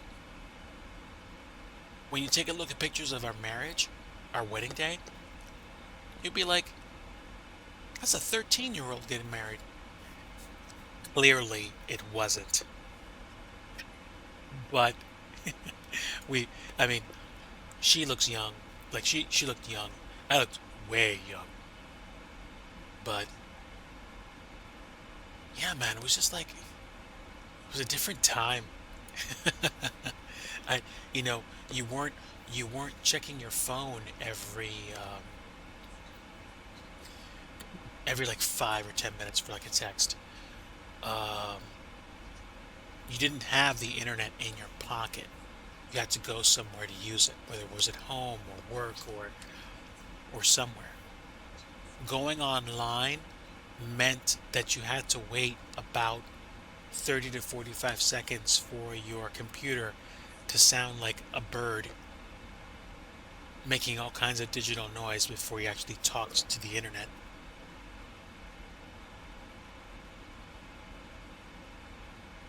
I was just years old. Sounds a good age to marry. Yeah, yeah. I mean, we had known each other for some time before then, so we, like, it didn't take long for me to say I wanted to lock it up, and that's what happened. And the adventures that we've been on, boy, just crazy situations to health scares to amazing adventures and difficult circumstances. Doing life with someone who cares about you is just a blessed experience. Proverb says, houses and wealth are inherited from parents, but a prudent wife is from the Yahweh. So, I do believe I got a prudent wife. She is a pistol, and she is also so supportive. I mean, I talked about this crafted, but I think you know, Mrs. Digi was actually the one that got me my first gaming desktop back in 2019. She's the reason why streaming actually panned out. And then in 2021, she got me another one. She's a huge fan of of the the thing.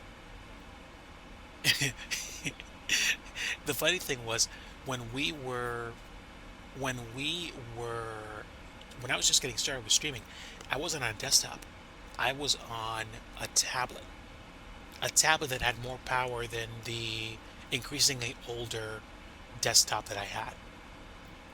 So it was nothing for me to be playing FSX and streaming and barely having enough memory to fly the sim, but also being able to use the touch mode and flip switches with the push of a button and fly the 737 wherever it was I wanted to go and having a good time.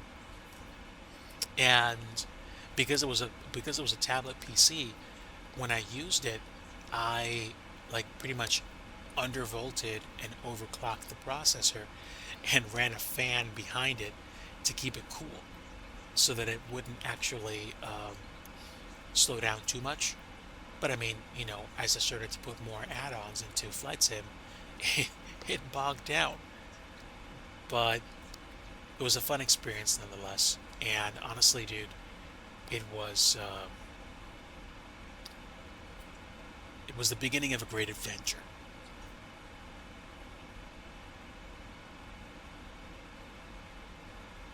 Find yourself an Aussie, Mrs. Digi. Oh man,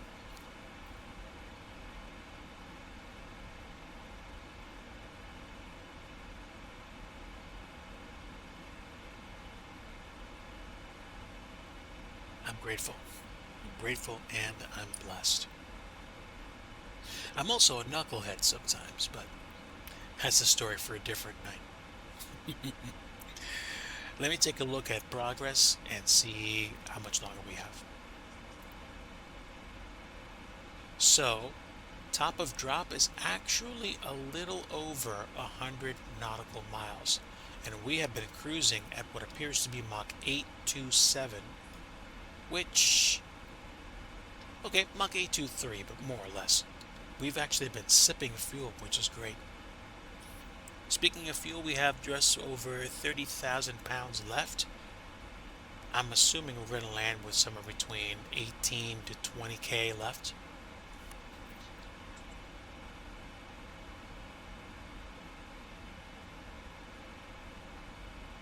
Yeah, I'm going to tell you right now, it didn't cross my mind to say something like, "Oh no, like, I want to go see the world. I want to go, you know, build big things and I want to like, set myself up and go pursue a career." No, when I met Mrs. Digi when we were dating, literally it was like, "Nope, I love you. Let's get married."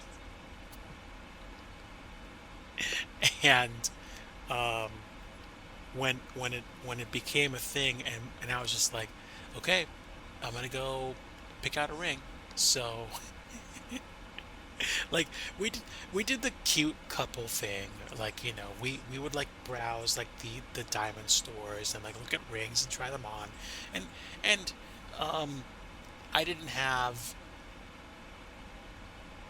yeah, debt at the time. So we would I would routinely, like go and like buy jewelry for Mrs. Digi. Uh, I'm not saying I wouldn't go, like I wouldn't like go buy something extravagant for her. I have. Um but staying on track, the story goes like, we went shopping for the ring and basically, had it sized and stuff. And then I went to go pick it up one night, and that was the night that I was picking her up because she was coming in. She was coming into the city, and picked her up, brought her home, and nothing major. I probably would have tried to be a bit more romantic, but I was just like literally at home, down on one knee, proposed. She said yes, and I said, "Mom, meet the future Mrs. Digi."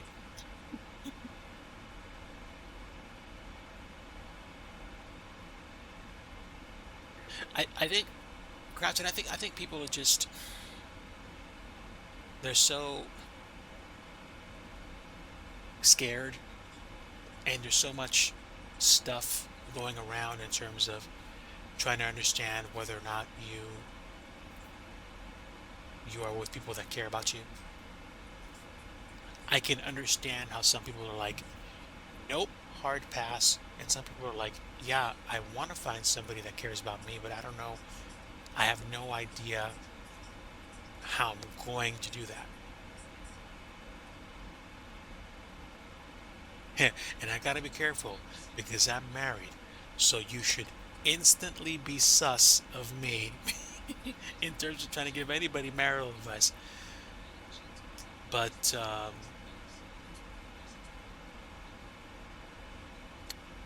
sheesh, Book of Genesis. For this reason, a man will leave his father and mother and be united to his wife, and the two become one flesh. And it's just like, it's like, oh no, this is a graphic. No, no, no. That's just life. That's the institution of marriage that God set up. Um, and my wife has been both a source of strength to me and a motivation in my life. Uh, because man, you think you go, you think you'll go um full bore into trying to make your life the best it can be. Imagine what happens when you are taking care of someone in life and you realize that this person is literally somebody you need to provide for, and if you don't, like, they might not eat that day. That kind of reframes your work ethic. You push in, you suck it up, and you do what's necessary. Do I always do what's necessary? Of course not. I'm human. I sin, I fall short. It's the grace of God through Jesus Christ that gets me from one place to another.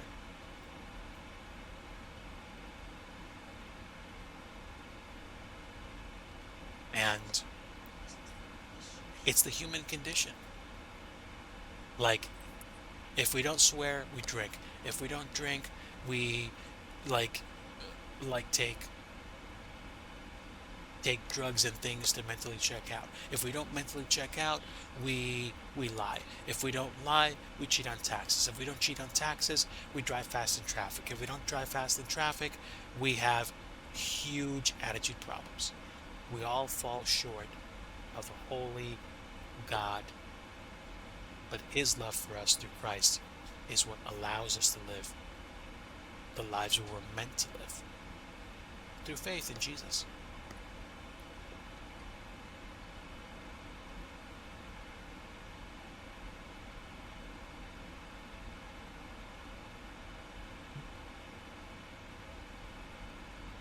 We are coming up on top of drop, aren't we? Look at this. Yeah, right there, just past the BGs. BG, but you know, musical reference. So before we get to Leopard, we'll begin our descent, and we have our approach altitude set. We are probably going to auto descend because I believe that's the way this machine works. Now the triple has usually never given me trouble, but there's always this kind of weirdness that it has supposedly with things like airspeed and preparation, which is a little bizarre. I forget exactly what happens, but you have to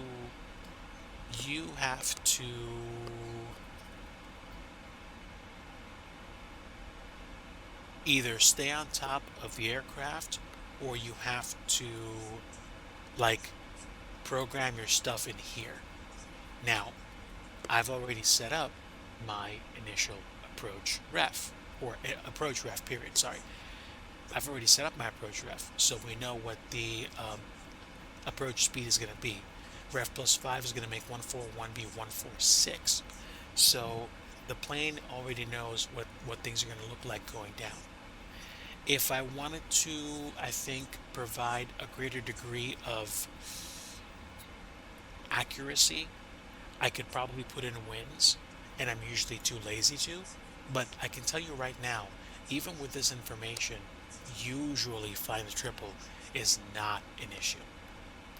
Now I'm going to go ahead and set auto brake to, I think, 4.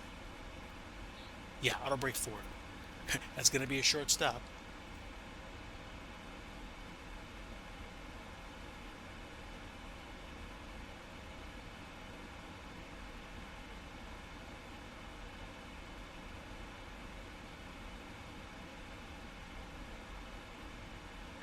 I would say that's how most folks strive to live, even in the States. Um, I will tell you, with the exception of the occasional major attitude problems or adjustments that are required, most people here try to keep to themselves, do the right thing, work hard, make their money, and enjoy their time off of work most of the time. It's what happens that fringe moment or five that makes the headlines. But I think most people try to do that.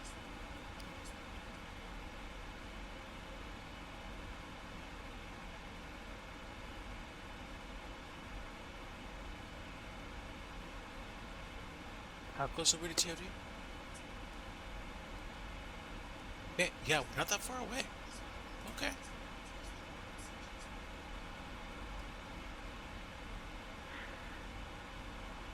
Look at that. Wow. Those clouds.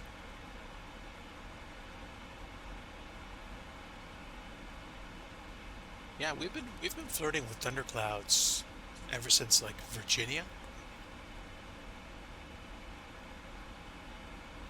which is interesting.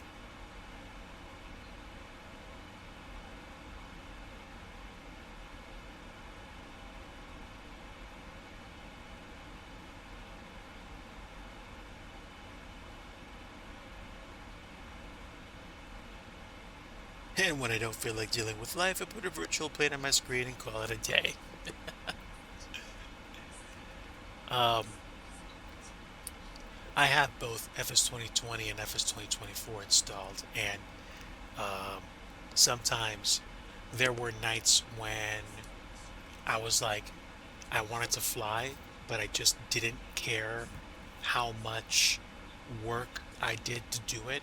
So I would grab the default A320 Neo from the sim, the Asobo one, and it's a minimally flyable, which means there's quite a few switches and options that aren't enabled, but it was more than enough to do stuff like even flying on VATSIM with it.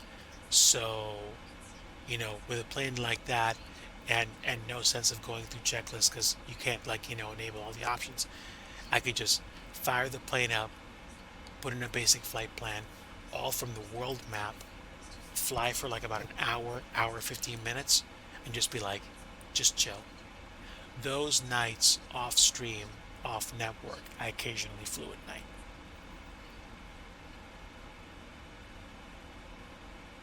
It was some of those flights were nice. I think I flew into like Tampa, or I don't know if I flew into New Orleans or out of New Orleans, or New Orleans. Uh, I need to do more. I think I need to do more European flights. I definitely need to do more Australian flights. Probably fly around Perth, Adelaide, Cairns, and also do Southeast Asia. I flew into like Singapore a couple times, once or twice. The Philippines and Taipei are underserved for me.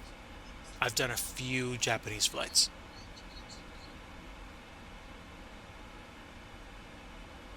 Oof. It's been a very long time since I actually flew VATSIM in Australia. I should. I honestly should. Y'all sound like you have a good time.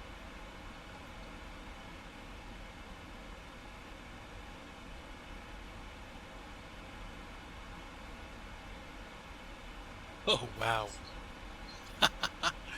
Look at this.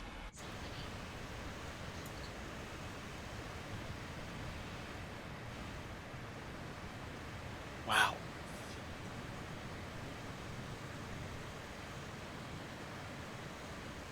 Hello, lightning show.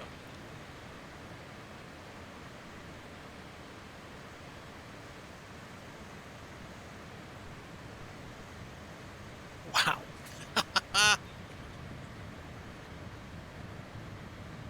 There's a load of weather below us.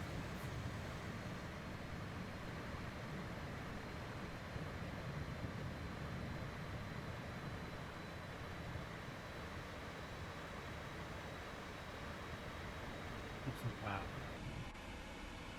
Okay, just like that, we've begun our descent. Let's take a look at the checklist this time and try to stay ahead of the airplane. So, recall button should be over here, I think. Recall checked. Notes, we are descending. Auto brake is set. Landing data, we're going to be doing VREF 141, which is ref plus 5 of 146. Minimum's 290 feet. Approach briefing, we're coming out of the Seinfeld 3 and going to ILS 35 right via the cruise fix. We're going to be coming in from, I think, Cubal to cruise, and then Serre, and then eventually get to Hughes, where we actually begin the descent proper. Cruise, we're going to be at 5,000 feet. Now, when we approach the airport, we're going to be approaching 35 right. 35 right is a 9,000 plus foot long runway. We're going to try to exit at November 3 or Juliet, and then taxi Juliet, Lima Kilo Golf to Juliet again, and then left turn on Charlie to Bravo 6 to the terminal. If we go missed 35 right, we're going to be climbing to 500 immediately, then a right turn to 3,000 and going to the Bresk waypoint, which is a hold point, and I believe this plane is configured for holds. So we should be good. Should.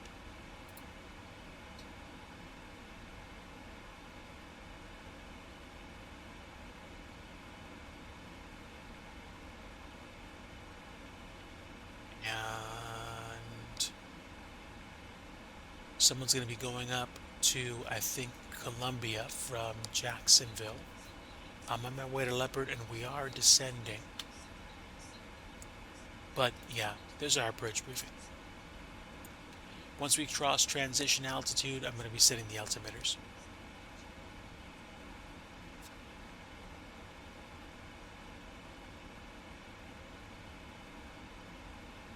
Milk Run Monday is a tad hectic. I tend to stay out of it. Usually 20 plus departures out of Sydney and Melbourne every Milk Run Monday, but otherwise, if you can catch some ATC, it's very lovely. Yeah, I think what I need to do is just mind my P's and Q's and pick a time when it's gonna work out. We'll try to figure out what the answer to that question is gonna be. I would say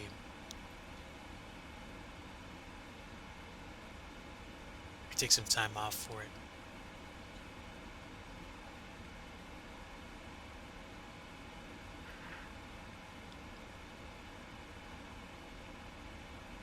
Wow, it is bumpy out there.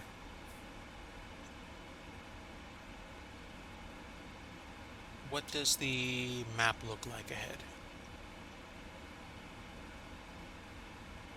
So we're going to Newman, and then we have a whole bunch of waypoints, and we're going to fly past the airport and then turn, head to cruise, and then continue the descent. So I would suspect we're probably not going to descend very quickly. We'll probably be somewhere around 15 to 10,000 before we start turning even direct airport. And then we'll keep descending, turn around, and land this bird.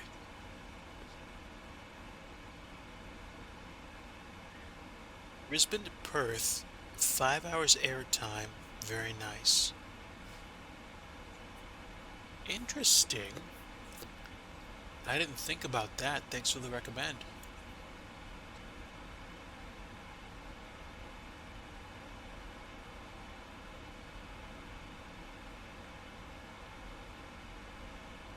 I think I did Perth to Melbourne once. I think. Pretty sure I did. That was many years ago. nowhere near as much comprehension or understanding about VATSIM as I do now, let alone VATSIM Australia.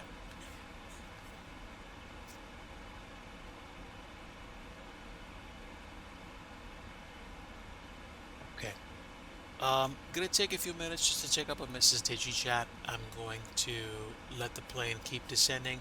It shouldn't take more than like 15 minutes to approach the airport at this point, but I'll keep tabs on stuff.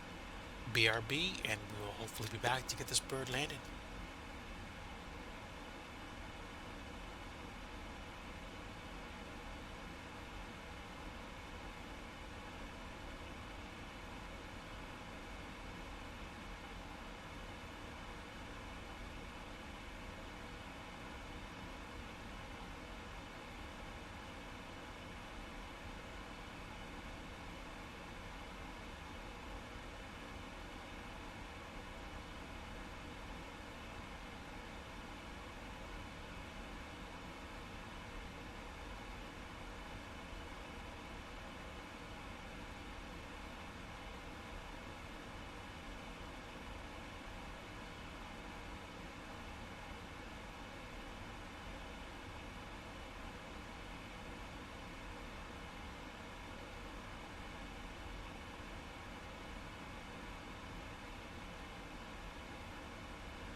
Hey everyone, I'm back. Thanks for being patient. White Leg, hello. After just reading your last comment about domestic flights, A300s. Not bad. We are continuing to deal with the weather.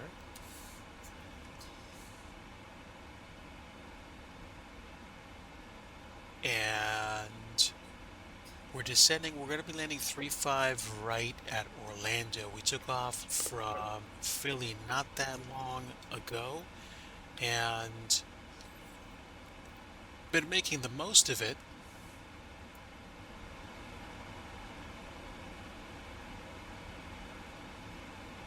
Yeah, it hasn't been a bad flight.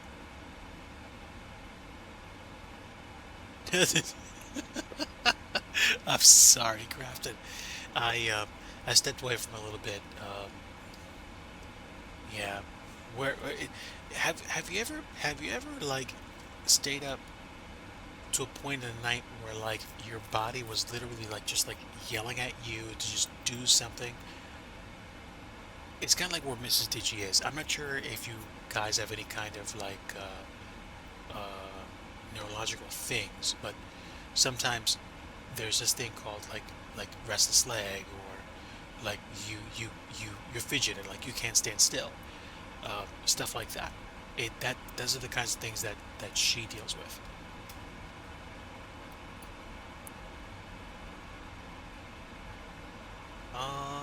Let's see, where are we?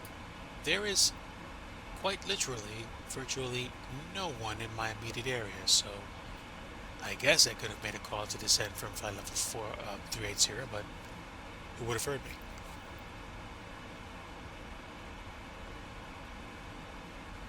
me? Yeah, that point being awake. Yeah, exactly. Exactly. As amazing as it sounds, we are about to transition through flight level 180 back into local pressure, which is an utter and absolute trip.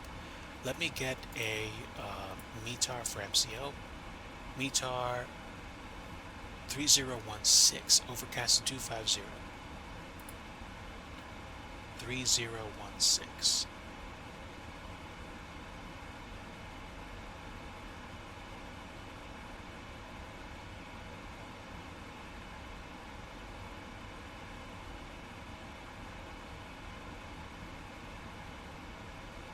Okay. 3016 it is. Oh, 15. 16. There we go. So, ready to start putting on the local pressure.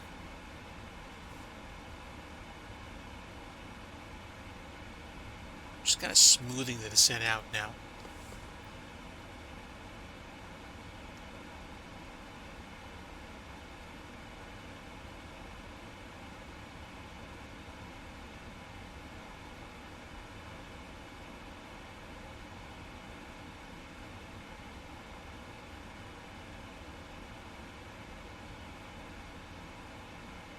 Alright, let's go ahead and transition.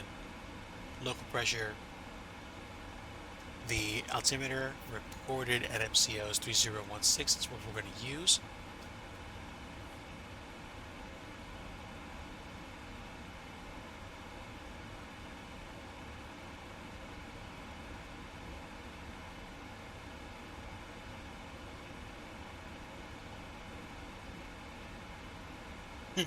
Eastern Airlines. Oh my word. There's a blast from the past. Dude, that that just see that was like the hot ticket back in the day, other than like that and Pan Am.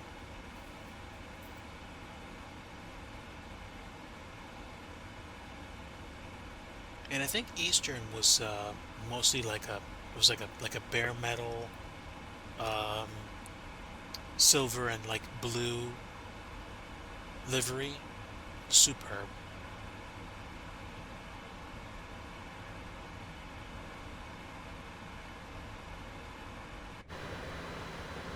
Okay. We are what they call in the soup.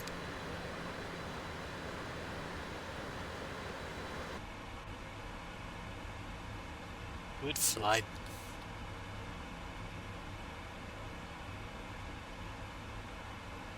Definitely a good flight.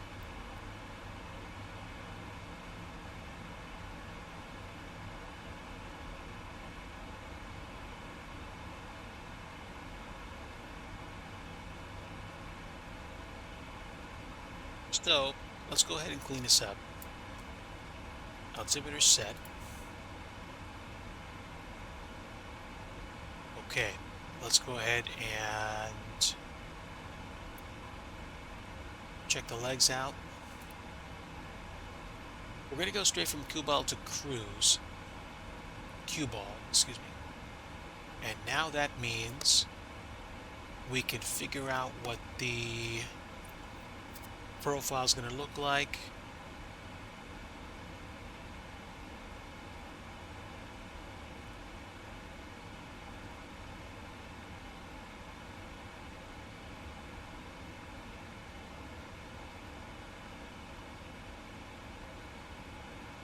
Is there anyone between us and the airport right now? Nope, absolutely no one.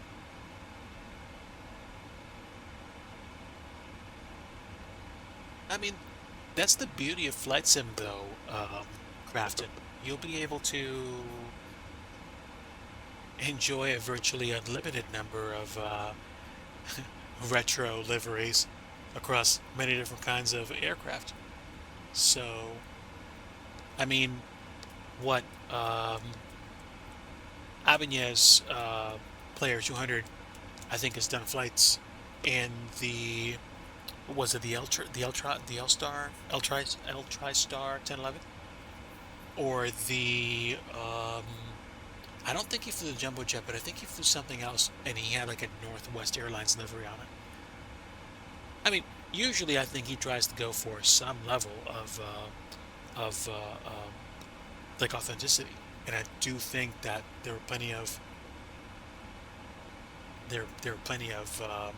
Northwest aircraft that weren't, I think, like 747s, although the 747 livery and like the bowling shoe Northwest red and silver livery was a looker.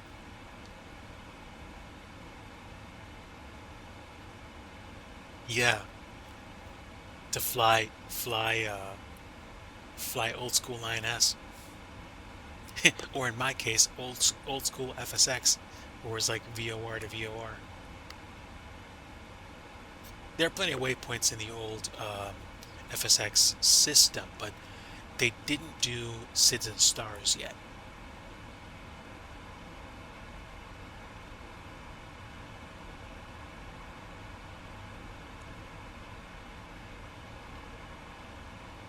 Yeah. Thanks again to everybody that's been sticking around with me and tuning in. Tonight's flight was a flight from Philly to Orlando.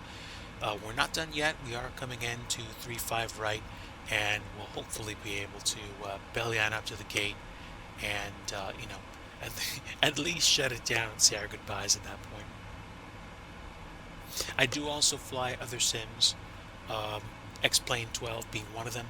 I am seriously reconsidering considering reinstalling P3D and sticking it on my plate drive, so that even though it wouldn't start up quickly, I'd be able to keep it installed on my system, but also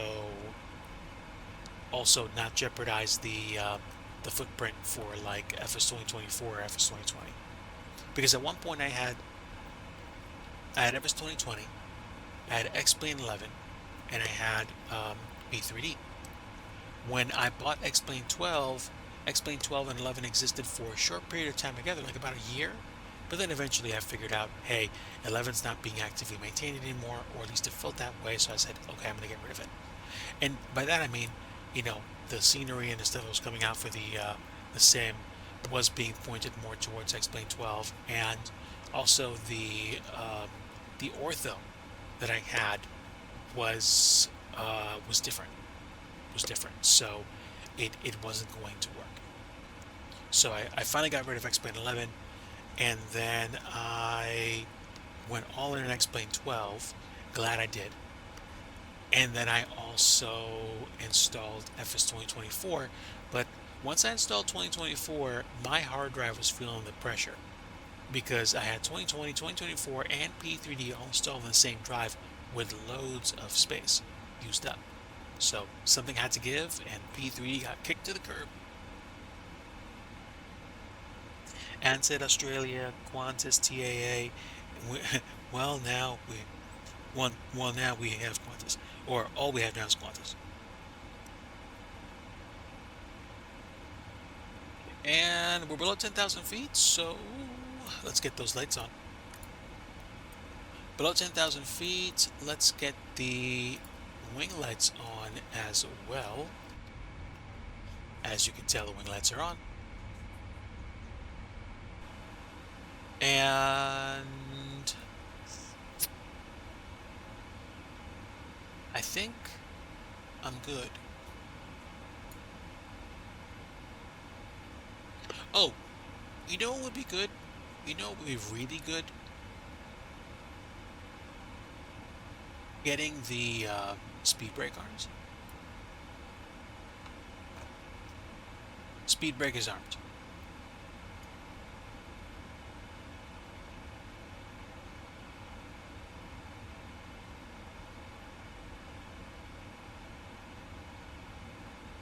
Retro ops, best ops. Hey, not gonna argue with you on that. Retro's beautiful.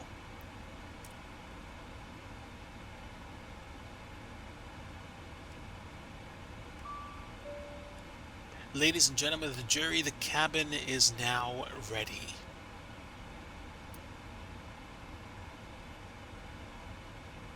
And we are about to do the things.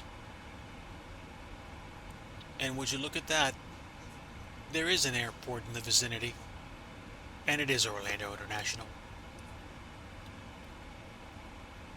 There's also no one else in the vicinity, so the airport's all mine.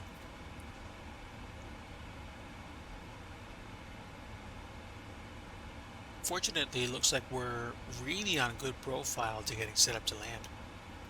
Now, we are still going about 230 knots, so we should start slowing down. Otherwise, we'll get to a place where, in the words of Nathan, not good, Jim, not good.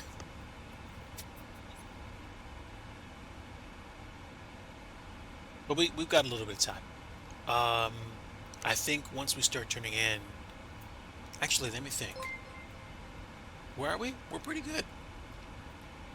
Fuzzy Pickles rating with a party of 7. Welcome aboard.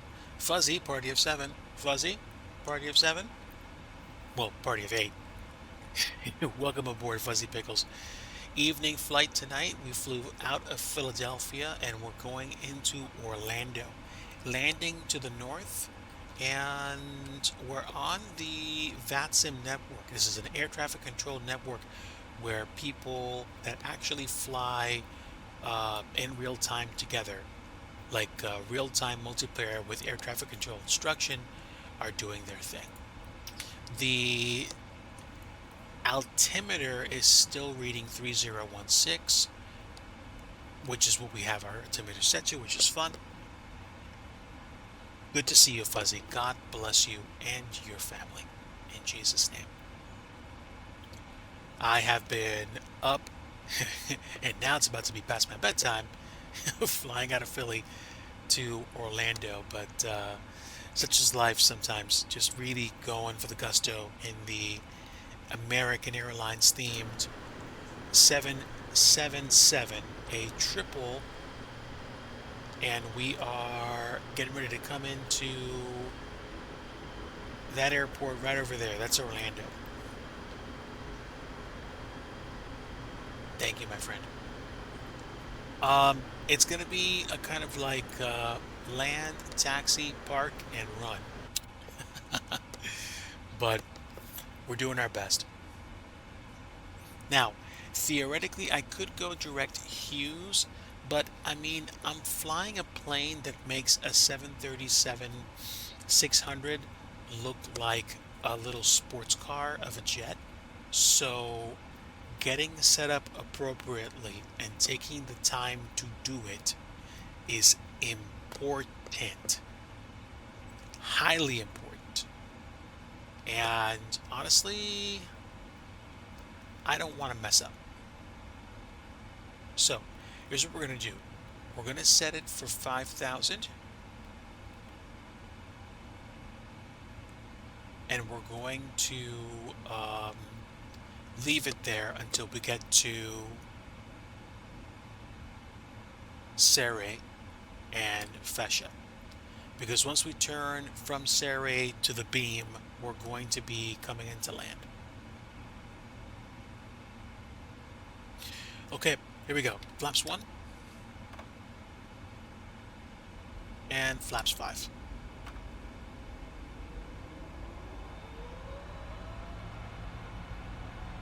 Listen to those engines. Let's go. Let me give you guys some more sim sounds.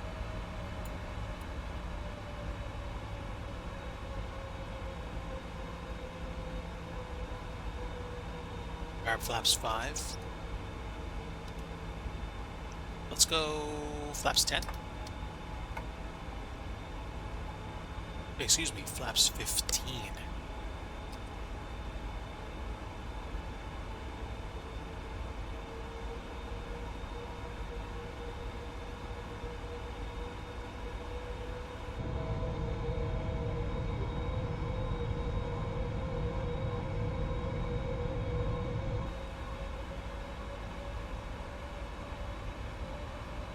Okay, keep your gear down.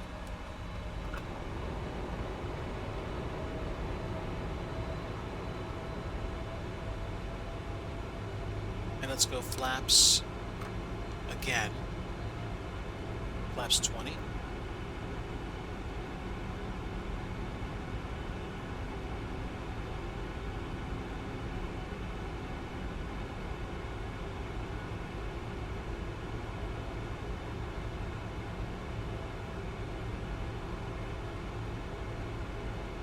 Thank you again to everybody for tuning in and sticking around tonight. It's been a privilege having all of you aboard. Lord willing, we'll get this plane landed and off we go. 3-5 right coming into view.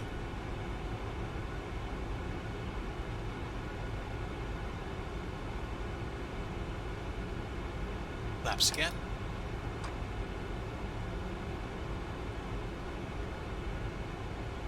And what do we have? I believe we are way above climb, so hang on.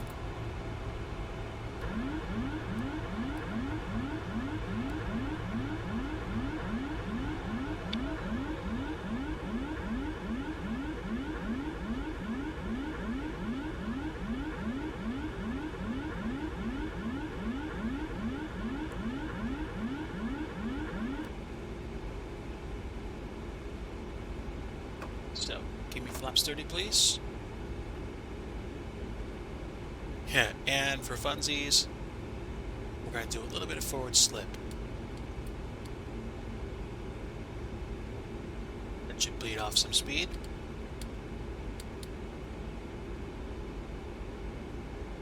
So, full left rudder deflection.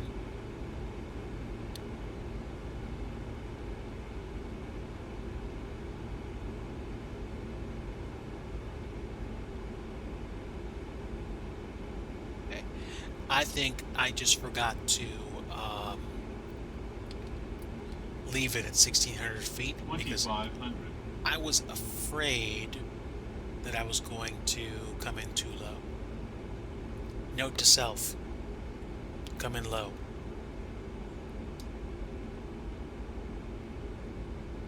Stations American 107, type Boeing 777-300, coming into line runway 35 right, Orlando.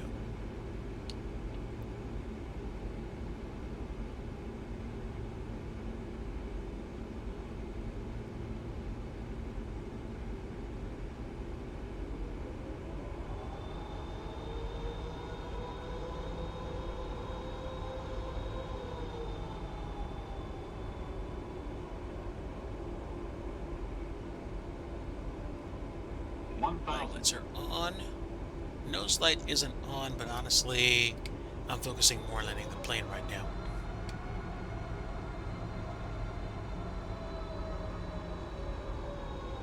I can be way slower than this, but for some reason I feel really heavy. Sync rate.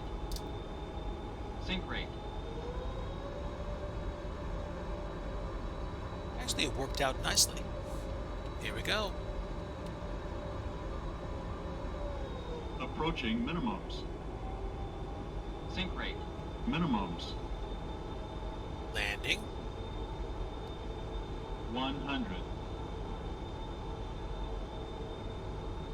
50. 30. 20. 10. Wonderful.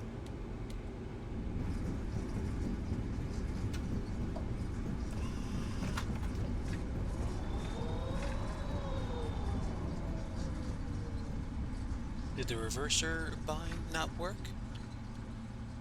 Well, whatever the case may be. Auto brake disarm is good, and I think we're actually pulling off at November 3 like we desired. Nice. So, completely and utterly illegal forward slip in a 777, but this is why we have fun in a flight sim. Okay. So, welcome down to Orlando, everybody. The time is I don't care o'clock, and block time is probably going on 2 hours and 28 minutes. The landing was buttertastic, but at the same time the approach per se was, shall we call it, unorthodox? Yeah, I'm gonna go ahead and say that. Okay, so post-mortem on the approach. I should have left the approach altitude on the MCP set to 1600. It would have kept descending and potentially put me lower than the glide slope, but then I would have used the glide slope coming in. Now, let's make no bones about it. If I wouldn't have been able to see the runway, I wouldn't have known where I was going. We had visual cues to get us to 3-5 right. We were also pointed in the right direction, so that does work out. But my problem was, multiple. I basically didn't have a chance to turn on the approach mode, actually forgot to turn on the approach mode, and then by the time I got lined up, I'm like, oh, wait a minute, I'm too high. I really wasn't that high. It's just that put me off, and then I never, actually trusted the AP enough to actually activate the approach mode, which would have set me up on the appropriate glide path, right speed. I would have been able to finish getting configured. We were flaps 30, and we did have our auto brake and our spoilers. So, like, we did the thing, but we didn't actually slow down in time to finish doing the approach and going in the way we were supposed to. But again, almost 2 a.m. on a Monday night. I had fun going into Orlando. That's all that matters. We didn't destroy the aircraft on touchdown. I didn't have crash detection turned on, but I would suspect my landing rate was probably somewhere around 190 to maybe 200 feet per minute. And I was in a touchdown zone. So, I'm happy. I'm definitely happy. Is the APU running? It should be. It should be.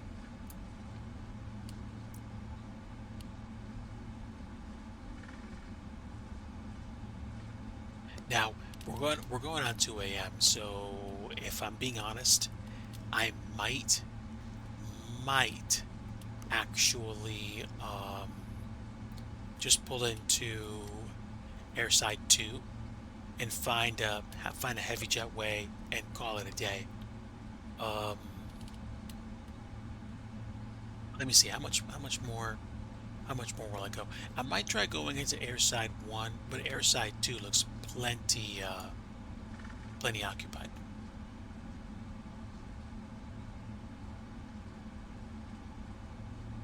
Or plenty capable of supporting an aircraft as heavy as this. So, nose light off, strobes off, wing lights off, and yeah, let's just go ahead and go into whatchamacallit, into airside 2, and we'll see what we can find. We'll see. And my guess is I can probably either go into one of the jetways over there or jetways on the other side. So let's go around if we're going to pick airside 2. Unless, of course, these terminals are big enough to support an aircraft as big as mine. Let's see. No, those are small. Those are small. This one might be, but it's kind of big. So let me go around, see if I can find a bigger heavy terminal. I could theoretically use these ramps here, which isn't a horrible idea.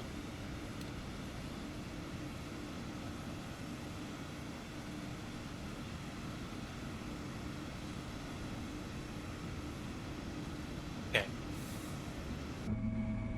We are retracting the flaps as we speak. And that parking area over there might actually be built for a heavy. Ooh, I think it is. I think it is.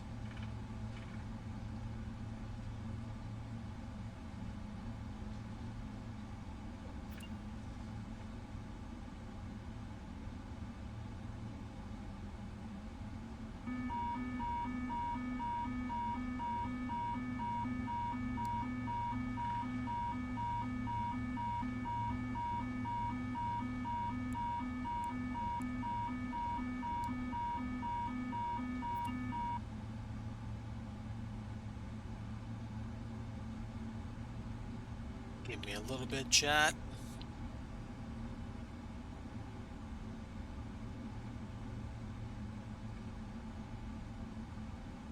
Okay, now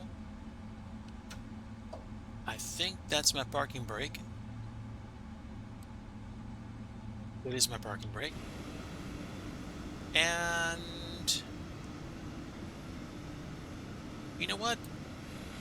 I'm satisfied with that. Let's go ahead and park it for the evening. We have the APU running. I'm going to hit the clock button again. And now we're going to go ahead and chill. So, let's see. Flaps up, spoilers retracted, and parking brake is on. Let's go ahead and cut engine number 1. Excuse me, engine number 2, then engine number 1. And we will go to standby and zeros.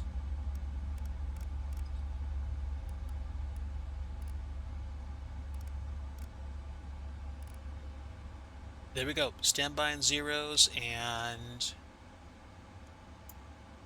we'll turn seatbelt signs off, keep no smoking signs on, and get the GSX system to connect to our plane. There we go. Here comes the jetway at MCO, and it's a suitable parking spot.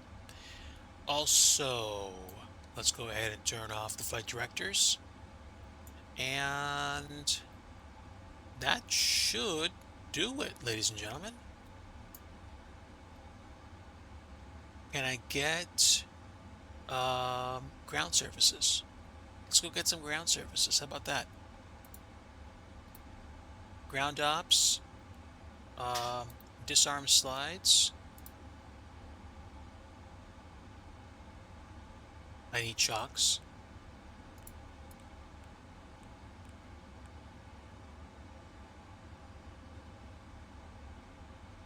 And ground surfaces. I want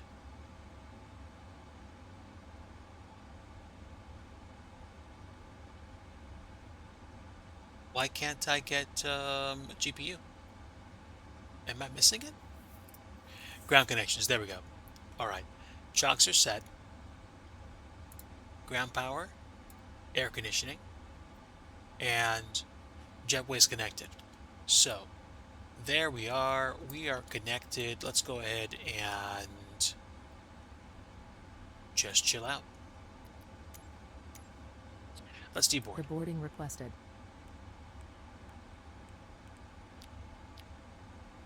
Okay. So we can turn the APU off at this point and we will starve the fuel.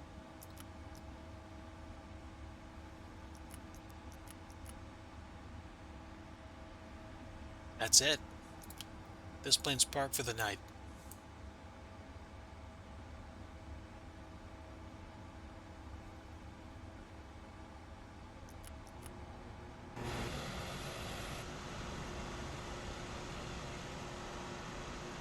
Here we are, ladies and gentlemen.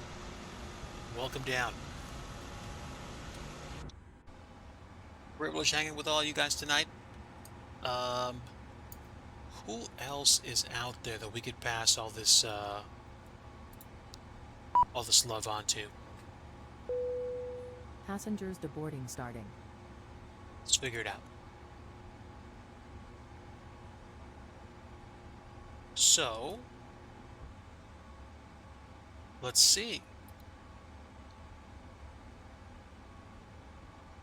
Who else is out there that's doing flight simming that would appreciate having the company? All right. Well,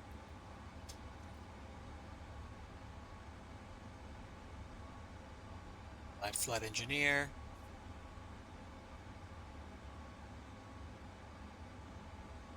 There are plenty of folks that are on right now that I could probably say hello to.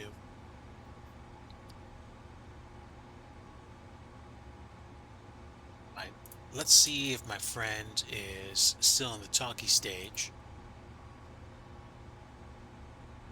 Okay, no, I think he just took off.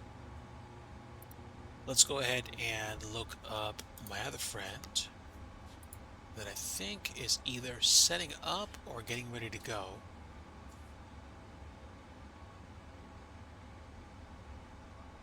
Okay, they're not set up just yet.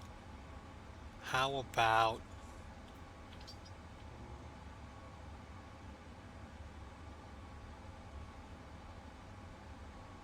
crew rest pillow flight? Okay, they're probably not at their desk. So let's see. I think there's only two options left.